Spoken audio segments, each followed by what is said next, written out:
Further, I would like to invite Shri Pushpendra Kulshesh ji for his kind words. Thank you.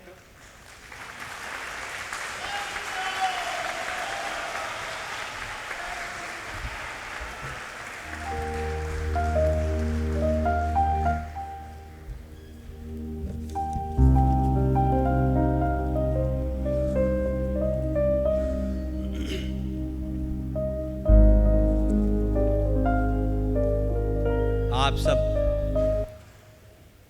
का बहुत बहुत धन्यवाद। संघ से जुड़े किसी कार्यक्रम में इस देश भर में मैं कोई तीसरे प्रोग्राम में आया हूं। एकल विद्यालय का लखनऊ में अधिवेशन हुआ, तब मैं वहां मुख्य अतिथि के तौर पर था। आज आप सब ने मुझे इस लायक समझा कि मैं इतने प्रबुद्ध लोगों के सामने अपनी बात रखूं। इसके लिए वन बंधु परिषद का जो आरएसएस की एक शाखा है, उसका बहुत बहुत धन्यवाद। आप सब जानते हैं मैं कुछ भी घर लेके नहीं जाता। मंच पे अगर उम्र में लोग बड़े हों तो झुक के माफ़ी मांग करके, अगर मेरे सोच से कोई बात सही नहीं लगती तो मैं उसे यहीं हिसाब किताब करके जाता हूं, घर लेके नहीं जाता।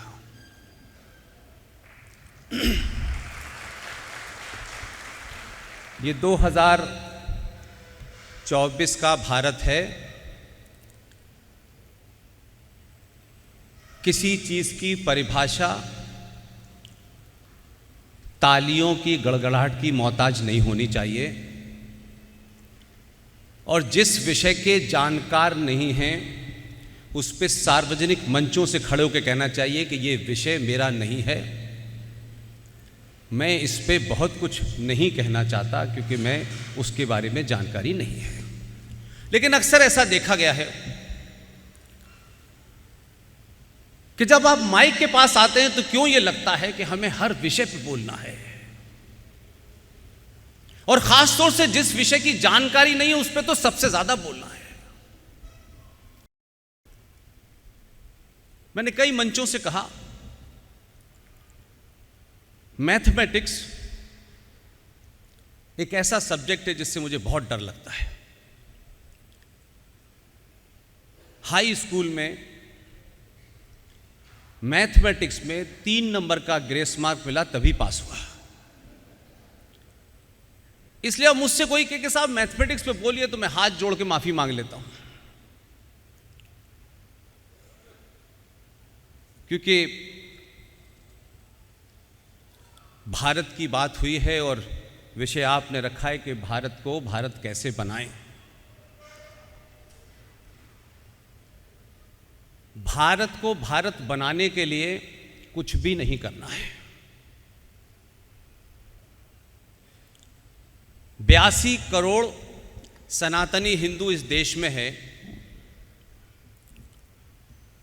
अगर 10% भी सनातनी हिंदू पूरी शक्ति के साथ, पूरी ईमानदारी के साथ सच को सच कहने की जिस दिन हिम्मत जुटा लेगा, पूरी दुनिया भारत कहने लगेगी।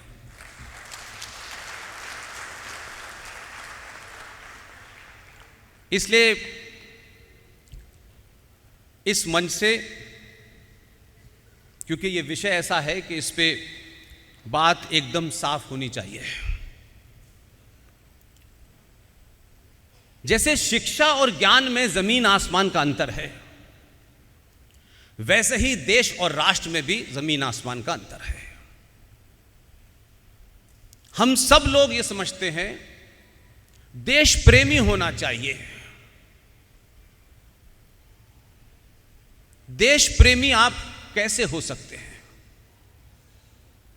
देश है क्या? देश की परिभाषा क्या है? राष्ट्र क्या है? राष्ट्र की परिभाषा क्या है? इसलिए छोटे छोटे शब्दों ने बड़े बड़े लोग बड़े बड़े मंचों से जब किसी बात पे बोलते हैं तो लोग ये समझते हैं कि बहुत ज्ञानी लोग हैं, ये बात कह रहे होंगे। लेकिन बिना सोचे समझे जब हम कुछ ऐसी बातें बोल जाते हैं तो पूरी की पूरी नस्ल कैसे बर्बाद होती है। इसलिए एक शब्द कैसे आपके पूरे चरित्र को बदल देता है, और हमारे यहां इसकी धूम मची हुई है, क्योंकि हमें बोलने से पहले कुछ लोग बुरा न मान जाएं। हमारा शत्रु हमारी बात का अनुमोदन जब तक नहीं करेगा तब तक तो हम बड़े होंगे ही नहीं। इसलिए हमारे यहां एक शब्द नहीं, 20 ऐसे शब्द हैं जिससे हमको जाना था चांद की तरफ, जा रहे हैं हम सूरज की तरफ। उसमें सबसे बड़ा एक शब्द है धर्म। मैं जब आ रहा था कमरे से तो 1885 में उत्तर प्रदेश के शहर इटावा में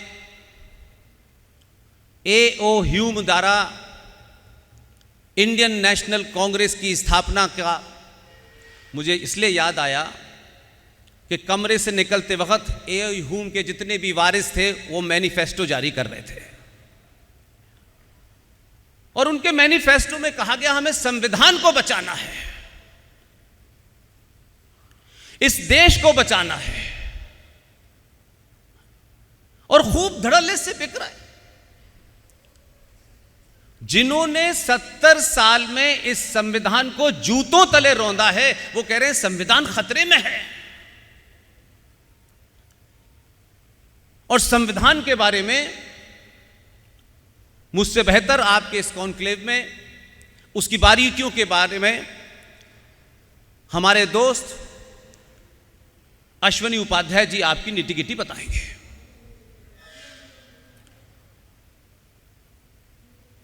रात के अंधेरे में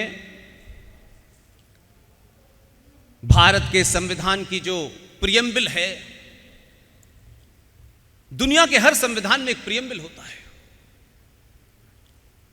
और उस प्रियम्बल में कभी भी छेड़छाड़ नहीं हो सकती, क्योंकि वो उसकी आत्मा होता है। समय समय पर सरकारें आती हैं, कुछ बदलाव करती हैं, कुछ एडिशन करती हैं, कुछ सब्सट्रैक्शन करती हैं, उन्हें अमेंडमेंट कहते हैं, और वो अमेंडमेंट होते रहते हैं। कई सौ अमेंडमेंट हो चुके हमारे संविधान में। लेकिन 1976 में इस संविधान के साथ सबसे जघन्य अपराध हुआ, जब देश के ज्यादातर नेता या तो इमरजेंसी के कारण जेल में थे या अंडरग्राउंड थे। तब 42वें संशोधन को रातों रात पास करके भारत के संविधान की आत्मा जो वर्जिन होती है, आपने उस प्रियम्बल के अंदर न डिबेट कराई, न दोनों संसद से उसे पास कराया, क्योंकि आपको लगता था, और ये वो लोग हैं जो अंबेडकर को सुबह से लेकर शाम तक उसको चिल्ला चिल्ला के बताते हैं अंबेडकर का संविधान, अंबेडकर का संविधान, ये हिंदूवादी आ जाएंगे, ये संविधान बदल देंगे, और अभी भी कुछ इसी किस्म की बातें की जा रही हैं। अंबेडकर के संविधान को जो 26 नवंबर 1950 में लागू हुआ, और अंबेडकर के मानने वाले, दावा करने वाले उस पार्टी के ज्यादातर लोग जो हिंदूवादी संगठनों पे या सरकारों पर यह आरोप लगाते हैं कि ये संविधान के खिलाफ है, ये इसको बदल देना चाहते हैं, ये सावरकर का संविधान लाना चाहते हैं, ये गॉडसे का लाना चाहते हैं, और हम वहीं रुक जाते हैं। अंबेडकर के संविधान में मात्र 26 साल के बाद वो पार्टी जो आज कह रही है संविधान बचाना है, उसने उस संविधान की आत्मा में 2 शब्द जोड़े, और केजीबी के चीफ डायरेक्टर मित्रों से की किताब पढ़ लें यह किताब किसी हिंदूवादी ने आपको बदनाम करने के लिए नहीं लिखी है। केजीबी का डायरेक्टर अपनी किताब में लिखता है कि कैसे रशिया से पैसे आता था और भारत की संसद में 35 मेंबर ऑफ पार्लियामेंट केजीबी के पेरोल पर थे। और किसके दबाव में यह सेकुलर शब्द भारत के संविधान के प्रियम्बल में आया और यह देश यकायक, इस देश का संविधान सोशलिस्ट और सेकुलरिज्म में बदल गया। मैं उन युवाओं में से हूं कि उस दौर में जब पत्रकारिता शुरू की तो दिल्ली में जो युवा पत्रकार होते हैं उनको उस वक्त के एडिटर दौड़ाया बहुत करते थे, यहां चले जाओ, यहां चले जाओ।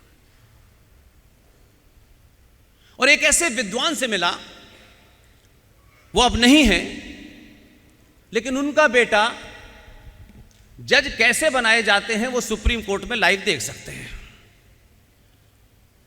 उनका नाम था एलएम सिंघवी साहब।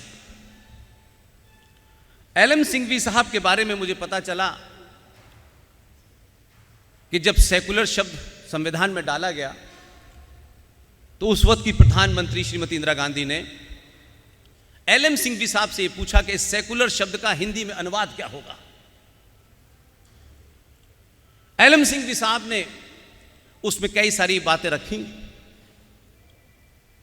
लेकिन मैडम ये चाहती थी कि सेकुलरिज्म का हिंदी में अनुवाद धर्मनिरपेक्ष हो। और ये क्योंकि उनसे वार्तालाप हुई है, उन्होंने कहा कि अगर भारत धर्मनिरपेक्ष हो गया तो अनारकी फैल जाएगी। लेकिन सिंघवी साहब की इसलिए तारीफ करता हूं, उन्होंने कहा अगर आप मुझसे अनुवाद कराएंगी तो ये जो आप अनुवाद बता रही हैं ये मैं नहीं करूंगा। सिंघवी साहब ने जो अनुवाद किया उसमें उन्होंने कहा कि भारत के संविधान को आप पंथ निरपेक्ष तो कह सकती हैं, धर्मनिरपेक्ष नहीं हो सकता। लेकिन हम सबको देखिए, हम यहां से फ्रांस में क्या हो रहा है, जापान में क्या हो रहा है, कहां कौन सी फैशन आई, कौन सी शर्ट आई, कौन सा गाना आया, इसके बारे में हम पारंगत हैं। लेकिन किसी ने उस संविधान जो ओरिजिनल संविधान है ना उसको पढ़ा और ना ही सेकुलर शब्द के आने के बाद को देखा। और एक नरेटिव पूरे देश में बन गया, भारत धर्मनिरपेक्ष है, इसलिए हमें धर्मनिरपेक्ष होना चाहिए। हमारा साहित्य, हमारे ग्रंथ, हमारी परंपरा, हमारी संस्कृति, आस्था, धर्म का मतलब पूजा पाठ नहीं होता। धर्म हमारे शास्त्रों में कर्तव्य क्यों कहते हैं। एक मां का धर्म क्या है, पिता का धर्म क्या है, राजा का धर्म क्या है, पुत्र का धर्म क्या है, फौजी का धर्म क्या है, सबके अपने अपने कर्तव्य तय हैं। उन कर्तव्यों को करने वाले को आप जब ये कहते हैं कि धर्मनिरपेक्ष का, इसका मतलब है कि आप हर एक से ये कह रहे हैं कि आप अपने कर्तव्य को ना करें तो अनारकी फैल जाएगी। लेकिन उस वक्त जो इस देश में मिली जुली तहजीब की दुकानें चला रहे थे, वहीं यह नैरेटिव निकला गंगा जमुना तहजीब।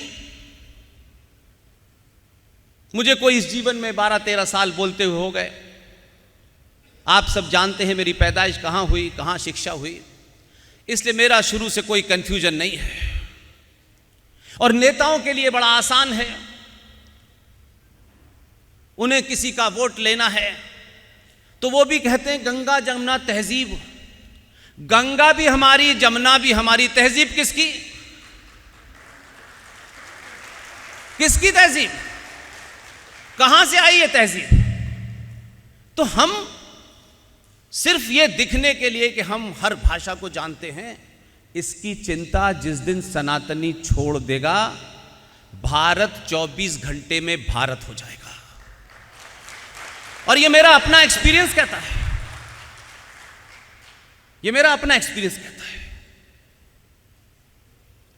जिस देश को एक झूठी, मक्कारी भरी, फ्रॉड, तथाकथित 15 अगस्त 1947 को यह देश आजाद हुआ है, यह इतिहास का सबसे बड़ा झूठ है। कोई किताब नहीं बताती कि 15 अगस्त 1947 को देश आजाद हुआ है। न ब्रिटिश आर्काइव के डॉक्यूमेंट बताते, न पार्लियामेंट बताती, न आपकी पार्लियामेंट बताती, न आपके डॉक्यूमेंट जो आर्काइव में रखे हैं वो बताते। जो बताते हैं हम बोलते नहीं हैं, क्योंकि हम ये समझते हैं कि पार्लियामेंट में जो जाते हैं वो महाज्ञानी होते हैं, जबकि मेरा मानना होता है कि ज्ञान से उनका लेना देना नहीं होता। लेकिन क्योंकि उन्होंने बोल दिया है तो सब बोल रहे हैं। इसलिए पार्लियामेंट के अंदर ऐसे भी लोग थे जिन्होंने इन 70 सालों में देश की पहचान क्या बनाई है। इसलिए जिसे आप अपना शत्रु समझते हैं, आपको कहीं दुनिया में जाने की जरूरत नहीं है, सिर्फ उसको देखें और समझें कि ये कब क्या कहता है। हमारे देश की पहचान किस चीज से थी? विश्व के तमाम बड़े नेता इस देश में जब आते थे तो आज तो पूरी दुनिया आपको देख रही है, आज एक अलग हालात हैं, लेकिन तब भी पूरा विश्व भारत को 1947 के पिताजी से नहीं जानता। पूरा विश्व भारत को आचार्य चाणक्य से जानता है। लेकिन आचार्य चाणक्य भगवान राम के मानने वाले, भगवान कृष्ण को मानने वाले लोग, उनका यह देश विदेशी मेहमानों को जब आपके देश में वो आते थे तो आपका हेड ऑफ स्टेट, राष्ट्रपति, बड़ी शान से एक मुगल आताताई द्वारा, इस्लामिक जोहादी द्वारा, इस्लाम के अंदर जिसे हराम कहा गया है, उस ताजमहल की कब्र को भारत की पहचान के रूप में विदेशों में दी जाती थी। लेकिन यह चल रहा था क्योंकि सब चला रहे तो चलना चाहिए, क्योंकि कोई बीच में रोक देगा तो लोग कहेंगे यह हेट मॉन्गर है। 2024 में पूरी दुनिया अगर मुझे हेट मॉन्गर भी कहे तब भी मैं यही कहते कहते मरना पसंद करूंगा। सच को पूरी ताकत से, तथ्यों के साथ, तर्कों के साथ कहिए। ताजमहल किसी बादशाह की कब्र हो सकती है। इस्लाम जो कुरान कहता है जितनी भी मज़ारें हैं ये हराम हैं, नाजायज हैं, लेकिन हम मज़ार को देख करके बताते थे कि ये हमारी पहचान है, और चला ये खूब। तो जब आप 2014 में बदले, ये एक पॉलिटिकल स्टेटमेंट है, रेफरेंस के लिए कहना चाहता हूं कि जब समाज बदलता है, समाज की प्रायोरिटीज बदलती है, जब समाज 2 रुपए किलो चावल और 1 महीने की बिजली फ्री में वोट देना बंद कर देता है, तब 2014 पैदा होता है। हम अपने अंदर झांकें। हम बहुत अमीर आदमी हैं, करोड़ों फैक्ट्रियां हैं, अरबों रुपया है हमारे पास, महंगे से महंगा सूट है।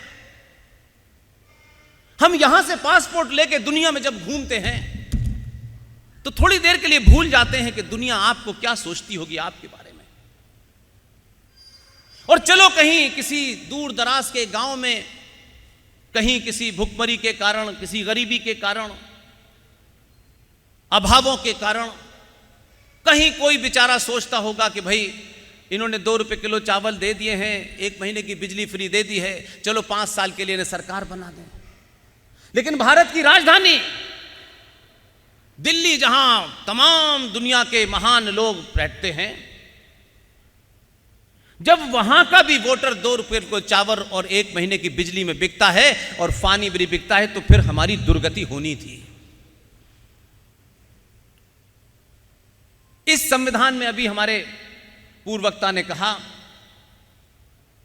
कि संविधान के पहले पेज पर जो पहली लाइन लिखी हुई है, इंडिया दैट इज भारत, लेकिन इस लाइन को हजारों लोगों ने पढ़ा होगा। इसकी सुबह से लेकर शाम तक कई बार विवेचना हुई होगी। लेकिन जो लोग उस विपरीत परिस्थिति में भी, जब हालात बहुत अच्छे नहीं थे और इतने खराब हालात थे कि डॉक्टर राजेंद्र प्रसाद जैसा व्यक्ति सोमनाथ के मंदिर में उसके इनॉग्रेशन में जाना चाहते थे, तो फूल वाले चचा को यह अच्छा नहीं लगा। वो नाराज हो गए इसी बात से। उस दौर में भी अगर लोग थे, उनका सरनेम क्या है, वो किस पार्टी में था, यह महत्व नहीं है। वो जो काम उस वक्त करके गए, इतनी भी परिस्थितियां थी, आज तो हालात बहुत बेहतर हैं। वो इंडिया दैट इज भारत शब्द को डॉक्टर राजेंद्र प्रसाद और अंबेडकर की एक जगह मंत्रणा हुई है, और दोनों ने कहा कि इंडिया दैट इज भारत, इस पे लिखा हुआ है इंडिया तो है इस संविधान में, भारत नहीं है।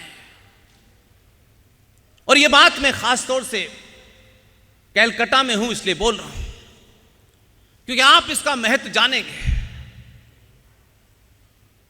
तब दोनों ने इस बात पे यह तय किया कि संविधान करीब करीब बन चुका है, सारी डिबेट हो चुकी है, और अब इसमें कुछ बदला नहीं जा सकता। तो जो आने वाली नस्लें, नहीं हम जैसे लोगों के हाथ में वो ताकत दे के गए, जिसके कारण मैं आपके बीच में खड़े होकर बोल रहा हूं। अंबेडकर ने कहा, वो अंबेडकर जब कॉन्स्टिट्यूशन असेंबली की बहुत सारी डिबेट चल रही थी, जब संविधान फॉर्मेशन में था, तब भी वर्ड सेकुलर के बारे में आया कि वर्ड सेकुलर होना चाहिए, भारत के संविधान को सेकुलर होना चाहिए। तो अयंगर साहब ने उसका विरोध किया, डॉक्टर राजेंद्र प्रसाद ने विरोध किया, खुद फूल वाले चचा ने उसका विरोध किया, और उसके बाद अंबेडकर साहब को अगर उसको कोड पढ़ें तो आपको लगेगा कि अंबेडकर को सिर्फ संविधान बना दिया है, संविधान के रचयिता हैं, ड्राफ्ट, इससे बड़ी चीज थे वो। अंबेडकर ने उस डिबेट में कहा कि भारत अनादिकाल से भारत भूमि में अनेक पंथ, अनेक विचार यहां आए, उनकी पूजा पद्धति क्या है, वो कैसे करते हैं, कैसे नहीं करते हैं, लेकिन उस पूरे इतिहास को निकाल के देखें कि कभी भी भारत भूमि पर इतने पंथों के बाद भी उनकी पूजा पद्धति से विरोध करते हुए किसी का सर तन से जुदा हमने नहीं किया। अंबेडकर ने कहा कि शब्द सेकुलर भारत के संविधान में डालकर भारत की लाखों साल पुरानी सभ्यता और हमारी आस्था और परंपराओं को गहरी चोट लगेगी, लिहाजा मैं इसका पुरजोर विरोध करता हूं। धर्मनिरपेक्ष शब्द कि इस भारत के संविधान को जरूरत नहीं है, भारत की मिट्टी और इस देश के सनातनियों की नसों में सेकुलरिज्म बहता है, उसे बौना मत बनाइए संविधान में लिख करके। ये उनके वर्ड है, मेरे वर्ड नहीं है। लेकिन उन्हीं के नाम पे राज करने वालों ने भारत के प्रियम्बल में सेकुलरिज्म और सोशलिज्म डाला, और वो चला। लेकिन मैं आज आपसे पूछता हूं कि जो काम अंबेडकर और डॉक्टर राजेंद्र प्रसाद ने किया, सरकारें आएंगी चली जाएंगी, सरकारें परमानेंट नहीं होती हैं। सरकारों का काम है देश चलाना, लेकिन हम सनातनी लालच, इन्फीरियरिटी कॉम्प्लेक्स, अज्ञानता के चलते दूसरों से अपनी बातों का अनुमोदन के चक्कर में सच बोलने से डरने लगे। और जब आप सच बोलते हैं तो कितना भी बड़ा विरोधी हो, देर सवेर वो आपके साथ खड़ा जरूर होगा, लेकिन आप में सच बोलते रहने की ताकत होनी चाहिए।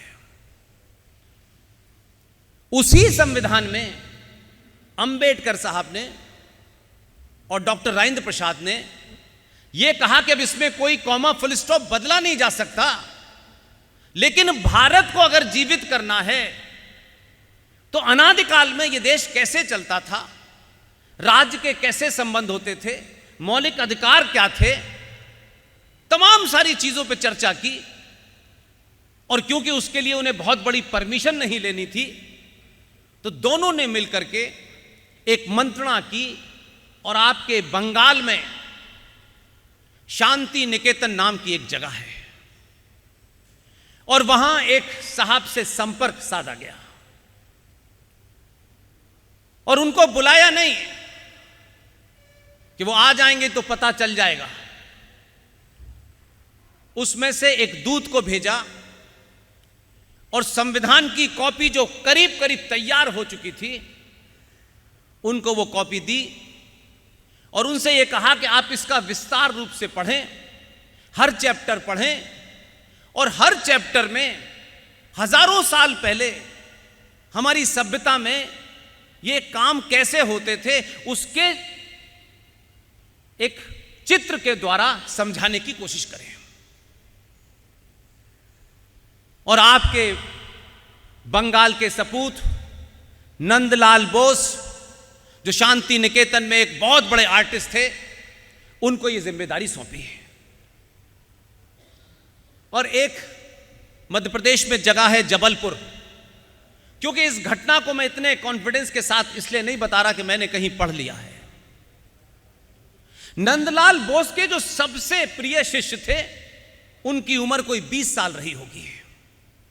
उन्होंने पूरा कंसेप्ट समझाया और कहा कि इसमें अलग अलग भागों को देखो और उस भाग में हमारे ज़माने में, हमारे इतिहास में चाणक्य के ज़माने क्या होता था, भगवान राम के ज़माने क्या होता था, उसको चित्रों के माध्यम से चित्रित करना है। मैं सैल्यूट करता हूं उन दोनों लोगों को कि कितना कमिटमेंट था। उनका नाम था विहोर राम मनोहर सिन्हा। जबलपुर के रहने वाले थे। 2007 में उनका देहांत हुआ। उनका पूरा परिवार आज है मौजूद, उनके बेटे बेटी हैं और उनके देहांत से पहले ये सब कुछ वो वर्णन करके अपने बेटे को देके गए हैं और वो सब मैं सुन चुका हूं। तो जो आज छोटी छोटी बातें हो रही हैं और हमें कोर्ट कचहरी जाना पड़ रहा है, ये जो बनारस है, जिस बनारस को हम बाबा विश्वनाथ की नगरी से जानते हैं, बहुत आज की युवा पीढ़ी को शायद नहीं पता होगा, जहां पूजा हो रही थी, जहां दोबारा से पूजा शुरू हो गई है, अभी नहीं, ये 705 से पहले की बात बता रहा हूं। अभी भी जहां हम आप दर्शन करने जाते हैं, ये वो शिवलिंग है जिसे इस्लामिक आतंकी औरंगजेब ने तोड़ दिया था और पूजा बंद हो गई थी। लेकिन हमारे पूर्वजों में ऐसे भी लोग थे कि एक बेटी महाराष्ट्र में पैदा हुई, उनका जीवन काल बड़ा कष्टों में रहा। पिता समय से पहले चले गए, फिर पति चले गए और वो महाराष्ट्र की बेटी, उस वक्त इंदौर उस पूरे बड़े हिस्से का अंग था महाराष्ट्र का। इंदौर की रानी अहिल्याबाई होलकर, उनको जो पैसे अपनी मुंह दिखाई में मिले थे, यह कहानी हमने नहीं बताई। जो पैसा चांदी रुपया उनको अपनी मुंह दिखाई में मिला था, उस पैसे को लेकर के अहिल्याबाई होलकर इंदौर से चल के बनारस गई और बनारस जाकर के उस टूटे हुए शिवलिंग को पुनर्स्थापित करके और उस छतरी के ऊपर सोने की चादर चढ़ाने के बाद वहां से वापस लौटी और 705 में उनका देहांत हो गया। अब मैं अहिल्याबाई होलकर को सोचता हूं आज के पर्सपेक्टिव में, क्योंकि अभी राम मंदिर को लेकर बड़ी कंट्रोवर्सी हुई। उसमें मेरा अपना एक आर्गुमेंट है, मैं उससे पीछे नहीं हटता। लेकिन कभी कभी समय की मांग होती है। जब राम मंदिर के इनॉग्रेशन की बात थी तो मैंने देखा हमारे देश में एक अननेसेसरी कुछ तथाकथित लोग जिनकी दुकानें बंद हो जाती हैं, वो राजनीति में नहीं भले हों लेकिन राजनीति पूरी करते हैं। कहा गया कि ये काम तो हमारे पंडितों का काम है, कोई राजा कैसे इनॉग्रेशन कर सकता है। खूब विवाद हुआ, उस पर खूब कंट्रोवर्सी हुई और उससे एक अनावश्यक कटुता फैली। कभी कभी आपके जीवन में, राष्ट्रों के जीवन में, देश के जीवन में फैसले की ऐसी घड़ी आती है तब बहुत सारे तर्कों को पीछे छोड़ देना पड़ता है और यथार्थ स्थिति को सामने रख करके तत्काल निर्णय लिया जाता है, क्योंकि अगर वो लम्हा निकल गया, वो मूवमेंट, वो क्षण निकल गया तो फिर आपके तर्क कितने भी मजबूत हों फिर वापस नहीं आते हैं। अहिल्याबाई होलकर भी सवाल उठा सकती थी कि पंडितों को बुलाओ, शंकराचार्यों को बुलाओ, जब तक यहां मंत्र को उच्चारण नहीं होगा, विधि विधान से नहीं होगा, तब तक इसकी पुनर्स्थापना नहीं होगी। लेकिन वो ये जानती थी कि जिस दिन से वो तोड़ के गया है उस दिन से बनारस में पूजा बंद हो गई थी।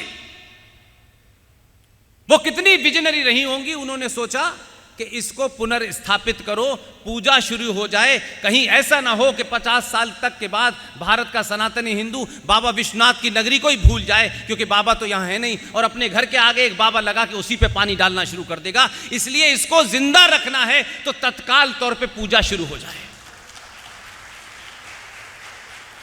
वो ये करके चली गई।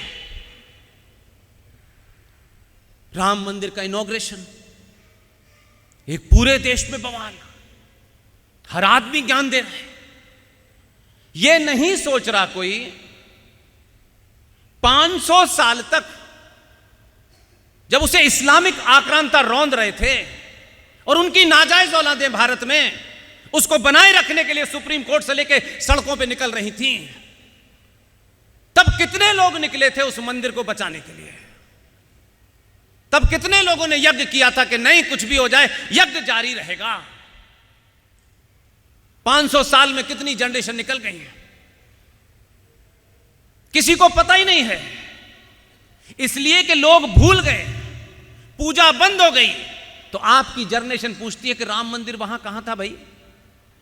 वो पूरे दौर की जनरेशन आपसे सवाल पूछती रही, आपके पास जवाब नहीं था। इसलिए जिस स्थिति में 22 जनवरी को जब ये राम मंदिर का इनॉग्रेशन हुआ, मैं आपको अपनी पर्सनल पीड़ा बता रहा हूं। मुझे कई लोगों ने कहा आपको वहां जाना है, मैंने कहा नहीं, सवाल ही नहीं होता। मैं 21 तारीख को पुरी में था और पुरी के शंकराचार्य को मैं मानता हूं कि जो भी वर्तमान स्थिति है वो अपनी बात बड़े तरीके से रखते हैं और चिंता नहीं करते हैं। हो सकता है बहुत लोगों का उनसे मतभेद होगा, मेरा उतना मतभेद नहीं है क्योंकि मैं उसका जानकार नहीं हूं। 21 जनवरी को मैं पुरी में मौजूद था और उनके से मिलने गया। बहुत सारे लोग बैठे हुए थे। मेरे एक युवा साथी हैं, बनारस विश्वविद्यालय से LLM करके आए हैं, मेरे साथ 24 घंटे रहते हैं। ओम नरेश यादव यहीं बैठे होंगे। ओम ने कहा कि भाई साहब ये बहुत गुस्सा करने वाले हैं, आप जा रहे हो। मैंने कहा यार मैं अपने लिए कुछ मांगने नहीं जा रहा हूं और न उनसे कुछ ऐसी बात कहने जा रहा हूं कि वो नाराज होंगे, और अगर थोड़ी देर के लिए नाराज हो गए तो भी मैं आने वाली नस्लों के सामने ये मैं कह के नहीं जाता कि जब सच कहना हो तो सामने वाले से डरना मत।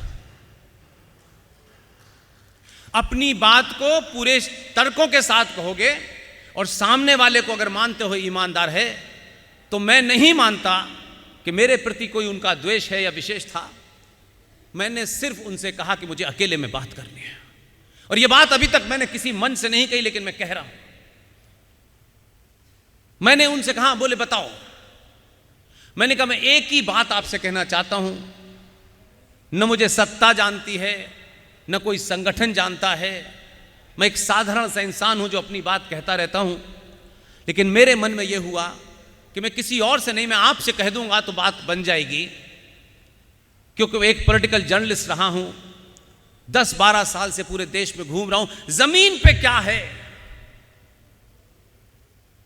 मैंने कहा मैं आपसे एक ही विनती करने आया हूं। मैं नहीं जानता कि आप नाराज भी हो सकते हैं, और अगर आपके मन में नाराजगी हो तो मुझसे कह दीजिएगा, मैं अपनी बात दर्ज कराने आया हूं। आप माने या न माने मुझे कोई अर्थ नहीं पड़ता। मैं अपनी भूमिका जो लेके दिल्ली से आया हूं वो कर दूं, आप मानेंगे नहीं मानेंगे, नाराज होंगे, कोई नहीं होगा। मेरे मन में यह होगा कि मैं उस समय खड़ा होकर के मैंने बोला। मैंने दोनों हाथ जोड़ के उनसे विनती की।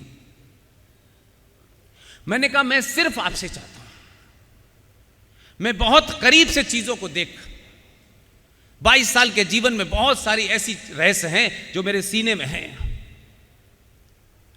लेकिन 500-700 सालों के बाद ये एक ऐसी घड़ी आई है जिसमें समय बहुत कम है। आपसे विनती करता हूं कि मात्र 24 घंटे के लिए मौन व्रत धारण कर लीजिए। मैं आपको कुछ समझा नहीं सकता कि मेरी कोई आपके सामने हैसियत ही नहीं है, मैं नविश विषय का जानकार हूं। तो देखिए, मैं नहीं जानता, वो उठे। लोगों ने मुझे बाद बताया ऐसा होता नहीं है। मैं थोड़ा सा इस बात से परेशान था कि पता नहीं इनकी प्रतिक्रिया क्या होगी। मैंने कहा सिर्फ मैं 24 घंटे कह रहा हूं, ये पूजन जैसे ही समाप्त हो आपको जो कहना है कहिए, लेकिन आपके कहने से पूरे विश्व में एक गलत मैसेज जा रहा है। वो उठे और अपने गले की रुद्राक्ष माला मेरे गले में डाली, मैं चला आया। मैंने अपने सारे दोस्तों से कहा कि देखो टेलीविजन में देखता नहीं हूं, मुझे बताना 24 घंटे तक पुरी के शंकराचार्य मौन रहे हैं। फिर उनसे मैंने कहा कि राजा के पास समय कम है, शत्रु सामने खड़ा है, इलेक्शन सर पे है, अगर कुछ इधर से उधर हो गया तो इसका इनॉग्रेशन सालों टल जाएगा। इसलिए इस वक्त विधि विधान की चिंता मत कीजिए, बाद में कर लीजिएगा जाकर के, कोई दिक्कत नहीं। लेकिन राजा इस वक्त इसका अगर वो कर देगा, स्थापना हो जाएगी, दुनिया कहती रहेगी, बाद में सब कुछ चलता रहेगा। इसलिए इस वक्त इस पे सवाल खड़ा मत कीजिए। भारत के संविधान में, उस बनारस नगरी में जिसमें आप अगर 5 साल पहले गए होंगे, तो जहां पूजा होती थी वहां 10 लोगों के खड़े होने की जगह नहीं होती थी। लेकिन ना अहिल्याबाई होलकर का कोई वंशज है इस देश में, ना अहिल्याबाई होलकर के नाम लेने से किसी को वोट मिलने वाले हैं। इसलिए इंच मंच से जब पहले जो बुजुर्ग सारे लोग बैठे थे, वो जो बात कहते हैं उसको मैं बिलीव करता हूं। मैं अपनी मर्जी से यहां नहीं आया, जो कुछ भी 10-12 साल से कह रहा हूं, मैं अपनी मर्जी से कुछ कर ही नहीं रहा। कोई अदर शक्ति मुझसे यह करवा रही है। मैं इसको ईमानदारी से मुझसे हो जाए, सिर्फ इसी चिंता में परेशान हूं। सांसारिक दबाव मेरे ऊपर इतने ना हो जाएं कि मुझे कंप्रोमाइज करना पड़े। इसलिए सार्वजनिक मंचों से कहता हूं, जिस दिन मुझे डॉट बराबर भी इस विषय में कंप्रोमाइज करना होगा, उस दिन वो मेरी आखिरी स्पीच होगी। अहिल्याबाई होलकर चली गई वापस। कौन जानता था अहिल्याबाई होलकर के बाद अभी भी पूजा वैसे ही चल रही थी, कोई आंदोलन नहीं चल रहा था। कोर्ट में जाते थे, कुछ लोग आते थे, एक फॉर्मेलिटी चलती थी। किसी विजनरी ने नहीं लिखा कि एक आदमी गुजरात में, जिसका इस उत्तर प्रदेश से कहीं दूर दूर तक लेना नहीं था, उस अदर शक्ति ने समय पे एक आदमी को यह ज्ञान दिया कि 15 साल मुख्यमंत्री रहने के बाद अब गुजरात में तुम्हारा काम नहीं है, अब तुम देश में जाओ। और उस आदमी ने पूरे देश में बनारस ही अपनी कॉन्स्टिट्यूंसी क्यों चुनी? बनारस से कुछ लेना देना नहीं था। बनारस में पहला वाक्य है, मां गंगा ने मुझे बुलाया है। लोगों ने मजाक हुआ, हंसी उड़ाई, क्योंकि हमारे यहां बुद्धिजीवियों को लगता है कि जब तक अंग्रेजी के 2 वर्ड न बोलो, अंकल सेम जैसी बातें न करो, तब तक आप पढ़े लिखे नहीं हैं, और हिंदी वाला तो बेचारा कुछ जानता ही वानता नहीं, कुर्ता उड़ता पहने ऐसे ही घूमता रहता है। ये एक इमेज बन गई है हमारे यहां। 2014 का चुनाव, हम इतने झूठे, मक्कार और डरपोक लोग हैं। 2014 के चुनाव पे जब देश के सारे मीडिया हाउसेस ने उसका एनालिसिस की, इस 140-45 करोड़ लोगों में से एक आदमी ईमानदारी से किसी मंच पे नहीं बोला, सर मीडिया को आप बुरा भला कह सकते हैं, हम अपने समाज में नहीं बोले। एक भी मीडिया हाउस ने कोई खबर, कोई एडिटोरियल, कोई न्यूज पे, करोड़ों अखबार इस देश में छपते हैं, किसी ने 2014 के चुनाव की एनालिसिस की नहीं। किसी ने कहा 2002 के दंगों का हीरो है, हिंदू हेटेड हो गया है, मुसलमानों के खिलाफ ये वोट है, बहुत कुछ किया। इसलिए मैं फिर भी कहता हूं, भले ही अंग्रेज आए, यहां रहे, आपके इस कलकत्ता शहर को बहुत कुछ दिया उन्होंने, और यहीं पहला कॉन्वेंट स्कूल खोला, उन्होंने राज किया, यहां तक है। लेकिन अगर आप जिसको शत्रु भी मानते हैं, अगर उसमें ईमानदारी से कोई बात कहने की शक्ति है तो उसकी तारीफ करनी चाहिए। 2014 के चुनाव का एनालिसिस ग्रेट ब्रिटेन के सबसे बड़े अखबार गार्डियन ने किया, और गार्डियन ने अपने संपादकीय में लिखा, क्योंकि उनको यह चिंता नहीं थी कि ये लोग पढ़े लिखे हैं या नहीं हैं, उन्होंने भी इतिहास में दर्ज कराया। गार्डियन अखबार के एडिटोरियल ने लिखा 2014 भारत के इतिहास में इसलिए दर्ज होगा कि भारत में पहली भारतीय सरकार बनी है।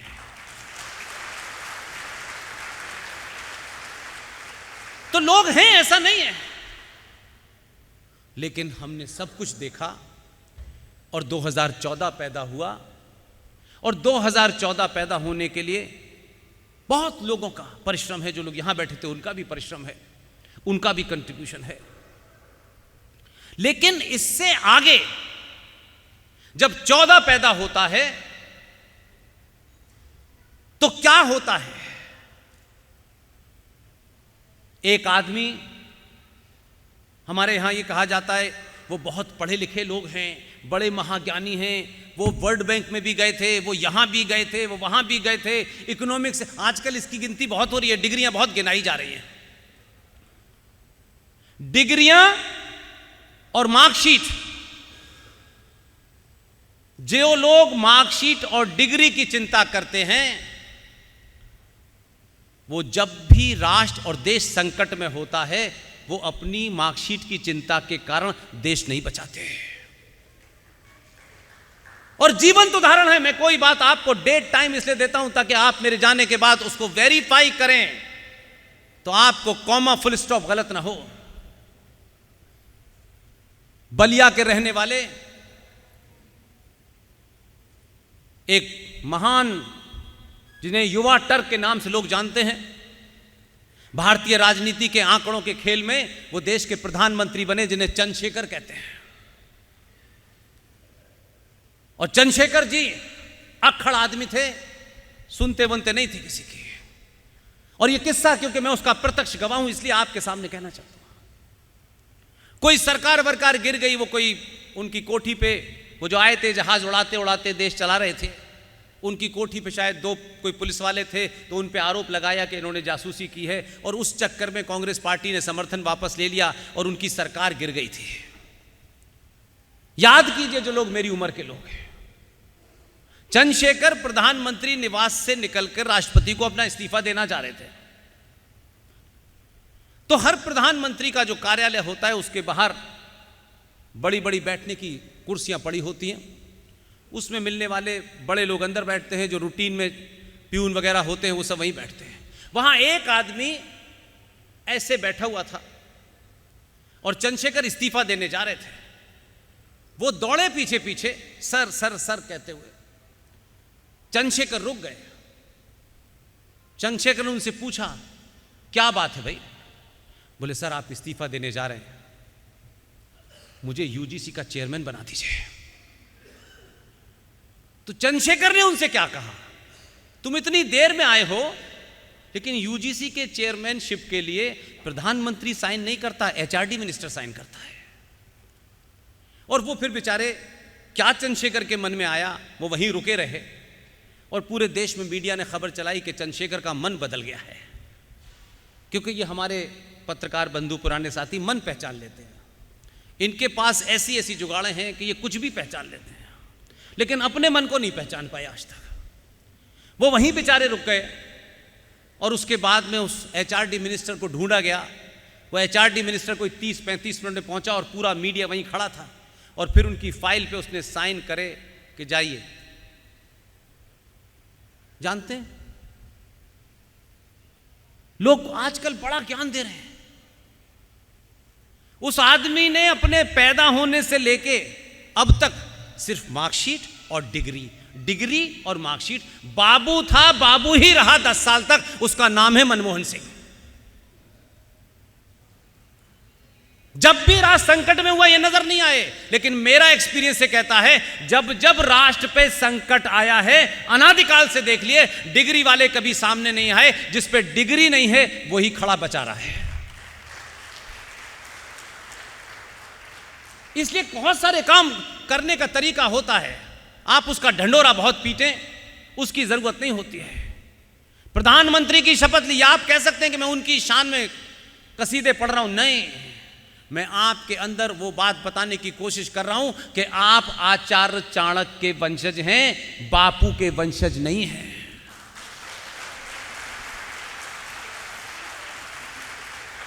आप परशुराम के वंशज हैं। आप अपने पूर्वजों की सही रूट पता करिए, और आप जब भूले तो बापू ने महाकल्याण कर दिया। इसलिए उस बात तक ले जाने के लिए बार बार मैं ये सब बात आपको बता रहा हूं। 14 में जिसको चुना उस पर डिग्री है, वो क्लेम भी नहीं करता, लेकिन अच्छे अच्छे डिग्री वाले बाहर खड़े हैं। उसकी विजन देखिए, चुनाव जीता, जो उनका अपना मात्र संगठन है राष्ट्रीय स्वयंसेवक संघ, उसके हेड ऑफिस गए, नमस्कार किया, वापस आए, दूसरे दिन राष्ट्रपति भवन पहुंचे। लोग नहीं जानते हैं क्योंकि खबरों में ये चीजें कम दिखाई जाती हैं। कोई 4-5 ट्रक लेकर के कोई प्रधानमंत्री पहली बार राष्ट्रपति से मिलने गया, और आप ही के प्रदेश का एक महान पढ़ा लिखा आदमी, सोनिया गांधी, जिन्हें प्रधानमंत्री नहीं बनाना चाहती थी, उन्हें राष्ट्रपति बना दिया। लेकिन अगर आप कहीं सही जगह हों और आपको लगता हो कि यह आपकी सही जगह नहीं है, तो आप अगर बदला लेना चाहें तो प्रणब मुखर्जी से सीखिए।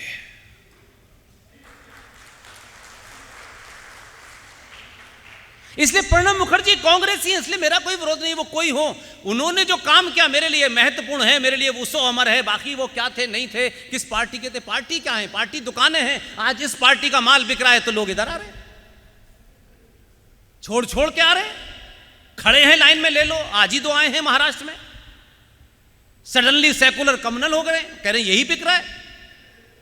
तो इसकी चिंता मत कीजिए कि पार्टी कोई, सब पार्टी होती है, पार्टियों का काम ही यही है, उसकी ग्रामर ही अलग है। पार्टी के रहते हुए आप राष्ट्र की बात करेंगे तो गड़बड़ होगा।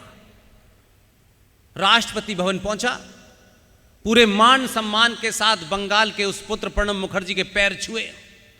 भारत के राष्ट्रपति भवन में पहली बार किसी ने ये नजारा देखो, जो 40-50 स्टाफ था, वो हतप्रत था कि एक प्रधानमंत्री राष्ट्रपति के पैर छू रहा है। ये तो अलग बात है, जबकि ये राष्ट्रपति ने उस माता के पैर नहीं छुए, इसलिए ये राष्ट्रपति बना, प्रधानमंत्री नहीं बन पाया था। कि ये ऐसा भी हो सकता है, 2 विचारधाराओं का बात है, तब भी उसने चिंता नहीं की। उसने पैर छू करके पूरे देश को दिया कि देखिए जो भी कुछ है, प्रणब दादा, उनके ज्ञान, उनके पास जो एक्सपीरियंस है वो नहीं है। पैर छूने का मतलब यह नहीं था कि वो छोटा हो गया, ये कभी मत मानिए कि पैर छूने से कोई छोटा होता है। लेकिन पैर छू करके उसने क्या काम किया, सिर्फ एक ही बात पूछी, प्रणबदा, इस देश में दुनिया के बड़े बड़े हेड ऑफ स्टेट आते हैं, जब आपसे मिलते हैं, इसलिए मैं कह रहा हूं कि आप होमवर्क अगर ठीक करके जाएंगे तो गड़बड़ नहीं होगी।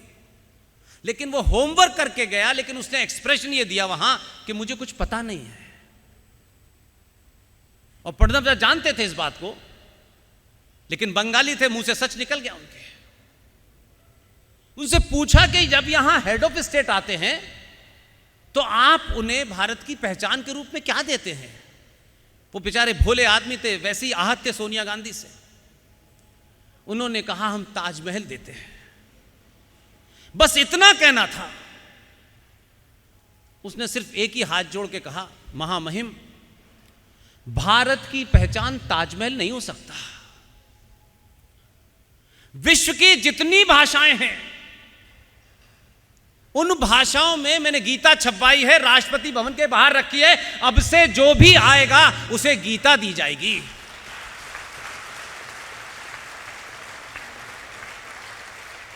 और आप कहेंगे गीता देने से क्या होता है? गीता देने से क्या होता है ये बताता हूं। और मैं कोई बात ऐसी नहीं कहूंगा जो टेलीविजन पे आपने देखी हो, आप इग्नोर कर जाते हैं, मैं करता नहीं हूं। एक स्ट्राइक हुई पाकिस्तान में। इस दरमियान 5 साल में बहुत सारे विदेशी मेहमान आए, उनको उसी यानी अजरबैजान में जो भाषा बोली जाती है उसमें गीता छपी हुई है। और हम हिंदुस्तानियों की दिक्कत यह होती है कि हम महंगी से महंगी किताब जो मार्केट में जिसकी ज्यादा चर्चा होती है, खासतौर से जिनके पास धन ज्यादा है, हमारे पास तो किताब खरीदने का भी धन नहीं है, वो हर बड़ी किताब अपने ड्राइंग रूम में सजा देते हैं। छू करके पहला पन्ना नहीं खोलेंगे, लेकिन ड्राइंग रूम में पूरी लाइब्रेरी लगी होगी, क्योंकि बताना है कि हम पढ़े लिखे हैं, हर किताब पढ़ी हमने। लेकिन विदेशी ऐसे नहीं है। उस पूरे 5 साल में ट्रंप भी आया, रशियन भी आए, सबको दी, लेकिन बाद में यह पता चला कि ये पढ़ते भी हैं, ये रखते नहीं हैं। तो एक स्ट्राइक हुई पाकिस्तान के साथ में, और उस मुल्क में 10 साल मैंने वहां के एक प्राइवेट टेलीविजन का मैं इंडिया हेड रहा हूं, तो मुझे बहुत कुछ वहां का हालात अंदर के पता है। और एक बेचारा अभिनंदन नाम का एक फौजी हमारा उधर रह गया। तो ऐसी महामूर्ख कौम मैंने देखी नहीं दुनिया में। उस अभिनंदन को पकड़ के कहते हैं कि अब कश्मीर पे समझौता होगा, बार्गेन करो इंडिया से, अभिनंदन को जब ही छोड़ेंगे जब ये कश्मीर खाली करेगा। शेख चिल्ली देखे आपने? शेख चिल्लियों के बाप हैं वो, और ये छोड़ा नहीं। तो जो ट्रंप को गीता दी थी वो उसने पढ़ ली थी। ट्रंप ने ट्रंक कॉल करके कहा उनसे 9 बजे तक छोड़ देना, उसके बाद मुझे नहीं मालूम क्या होगा। और अगर आपको मेरी बात में लगता हो कि मैं आपके सामने ऐसे ही कह रहा हूं, पाकिस्तान टेलीविजन को रिवाइंड करिए और देखिए कि पाकिस्तान का फॉरेन मिनिस्टर ये कह रहा है कि आर्मी चीफ मेरे कमरे में आए थे, इनको पसीना तरबतर हो रहा था, और ये बार बार कह रहे थे खुदा के वास्ते अभिनंदन को 9 बजे तक छोड़ दो, नहीं भारत ने अपनी मिसाइल ऑन कर रखी है। बदलाव ऐसे भी होता है। एक गीता देने से लोगों को समझ में आया कि ये गीता रखते थे, अब ये पढ़ने लगे हैं। इसलिए छोटी छोटी चीजों से कैसे बदलाव होता है, इसलिए मैं संविधान पे लाया। इसलिए मैंने बंगाल की बात की कि नंदलाल बोस ने राम मनोहर सिन्हा साहब को यह काम सौंपा, और चचा जान को इसकी भनक लगी। वो फ्लाई करके यहां पहुंचे शांति निकेतन, और नंदलाल बोस से बोले, भाई मैंने सुना है ऐसा कुछ है। बोले हाँ कुछ है तो, लेकिन अभी उस पर पूरी चर्चा नहीं हुई है। तो बोले मैंने सुना वो लड़का कहाँ है? बोले वो तो छुट्टी पे गया है, और शांति निकेतन के नीचे वाले तल में वो सारे फोटो तैयार कर रहा था। और सब कुछ तैयार किया उन्होंने। और तैयार करने के बाद सोचिए कितनी साइलेंट काम किया होगा। मैं इसलिए कहता हूं कि उनसे बड़ा राष्ट्रवादी कोई पैदा ही नहीं हो सकता है। दिल्ली आए 25 नवंबर 1950, इस डेट को याद रखिएगा। 25 नवंबर 1950 को जब संविधान की कॉपी तैयार होकर के कंपाइल होने जा रही थी, एक ही दिन में 22 चित्र संविधान में लगाए गए और सिग्नेचर सबसे करा लिए गए, चचा को पता ही नहीं चला। और 26 नवंबर 1950 को उस संविधान को आत्मसात किया गया। उसी संविधान के पृष्ठ पहले को अगर मुझे और आप और सबको पता होता, हमारे बच्चों को पता होता, तो ये जो बाबा विश्वनाथ की नगरी में एक जो ओरिजिनल जिसे कहते हैं वो मूल है, जिस शिवलिंग बाबा विश्वनाथ पे आप पानी डालते हैं वो मूल नहीं है, वो ओरिजिनल नहीं है। जहां 10 लोग नहीं खड़े होते थे वहां आज 10,000 लोग खड़े हो सकते हैं। और लोग भाई भतीजावाद की बात करते हैं, लेकिन राष्ट्रों के जीवन में ऐसा समय आता है कि जब आप एक सोच से दूसरी सोच में जाते हैं तो बहुत सारे लोगों को बड़े सारे सवाल उठाने पड़ते हैं। आप सोचिए कि उस बाबा विश्वनाथ के मंदिर में जहां 10,000 लोग खड़े हो सकते हैं, वहां मोदी की मूर्ति नहीं है, वहां बीजेपी की मूर्ति नहीं है, वहां किसी नेता की मूर्ति नहीं है, वहां अहिल्याबाई होलकर की इतनी बड़ी मूर्ति है कि दुनिया देखेगी। यह बात मुझे इस बात के लिए इंस्पायर करती है कि अपने समय में जब फैसला लेने का समय हो तो आने वाले 1000 साल को ध्यान में रखकर फैसला लीजिए। अहिल्याबाई होलकर अपने जाते जाते मूर्ति नहीं लगा के गई, न उसका कोई वंशज है, न कोई दबाव है, न वोट बैंक है। तब भी षष्ठी ने, उस आदर्श शक्ति ने किसी को चुना और आज वहां अहिल्याबाई होलकर की इतनी बड़ी मूर्ति है कि दूर से नजर आ जाएगी। क्या वोट मिलेंगे अहिल्याबाई होलकर की मूर्ति लगाने से? नहीं मिलेंगे। लेकिन आने वाली नस्लों को बताना है कि 14 से पहले भी हजारों लोग इतने ही बड़े भक्त थे, इतने ही बड़े राष्ट्रवादी थे, लेकिन उनको उस वक्त के सत्ता पे बैठने वाले लोगों ने कैसे दबाया। इसलिए उस शिवलिंग जिसकी खोज आज वहां चल रही है, और कुछ लोग महान हैं और हम भी वही काम बकते हैं, किसी शब्द को बोलने से पहले कम से कम 2 मिनट उसको विचार कीजिए, हम क्या कहने जा रहे हैं। हमने प्रचारित किया है ये ज्ञानवापी मस्जिद। ज्ञान का मस्जिद से कोई संबंध नहीं है, कोई संबंध नहीं, दूर दूर तक नहीं है। माफ कीजिएगा, ये बात ऐसी नहीं है। ये मैं आपको, क्योंकि वो जो आसमान से आई थी बिना कॉरियर के, वो बचपन में पढ़ चुका हूं, इसलिए कंफ्यूजन नहीं होना चाहिए। यहां अगर एहसान भाई बैठे हो तो इतने कलमे सुनाऊंगा कि भूल जाएंगे कुरान शरीफ। ज्ञान, वापी और मस्जिद। इस्लाम में मस्जिद कोई पवित्र स्थल नहीं है, कोई सेक्रेट प्लेस नहीं है। मस्जिदें समय समय पे बनी और सड़क चौड़ी करने, होटल बनाने, स्कूल बनाने के लिए मस्जिदें तोड़ी गई। और यहां नहीं, ये छोटे भाई का पजामा बड़े भाई का कुर्ता पहने जो घूम रहे हैं, इनकी बात नहीं कर रहा मैं।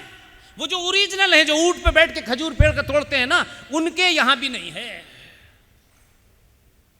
मस्जिद का कोई कंसेप्ट इस्लाम में नहीं है। नमाज कहीं भी पढ़ी जा सकती है, लेकिन हम मूर्ख हिंदुओं ने क्या किया? सारे धर्म बराबर हैं, सारे धर्म बराबर हैं। धर्म तो सिर्फ एक है, न जिसका कोई आरंभ है न जिसका कोई अंत है। हां, मजहब आए, कोई 1400 साल पहले आया, कोई 2000 साल पहले आया, कोई 3000 साल पहले आया। हर मजहब का कोई ना कोई रहनुमा है, कोई ना कोई पैगंबर है, उसकी किताब है, और उसका रहनुमा मर गया। उसके पैदा होने की डेट है, उसके जाने की डेट है। ईसा मसीह की है, वो लटके हुए, मम्मी का पता नहीं है।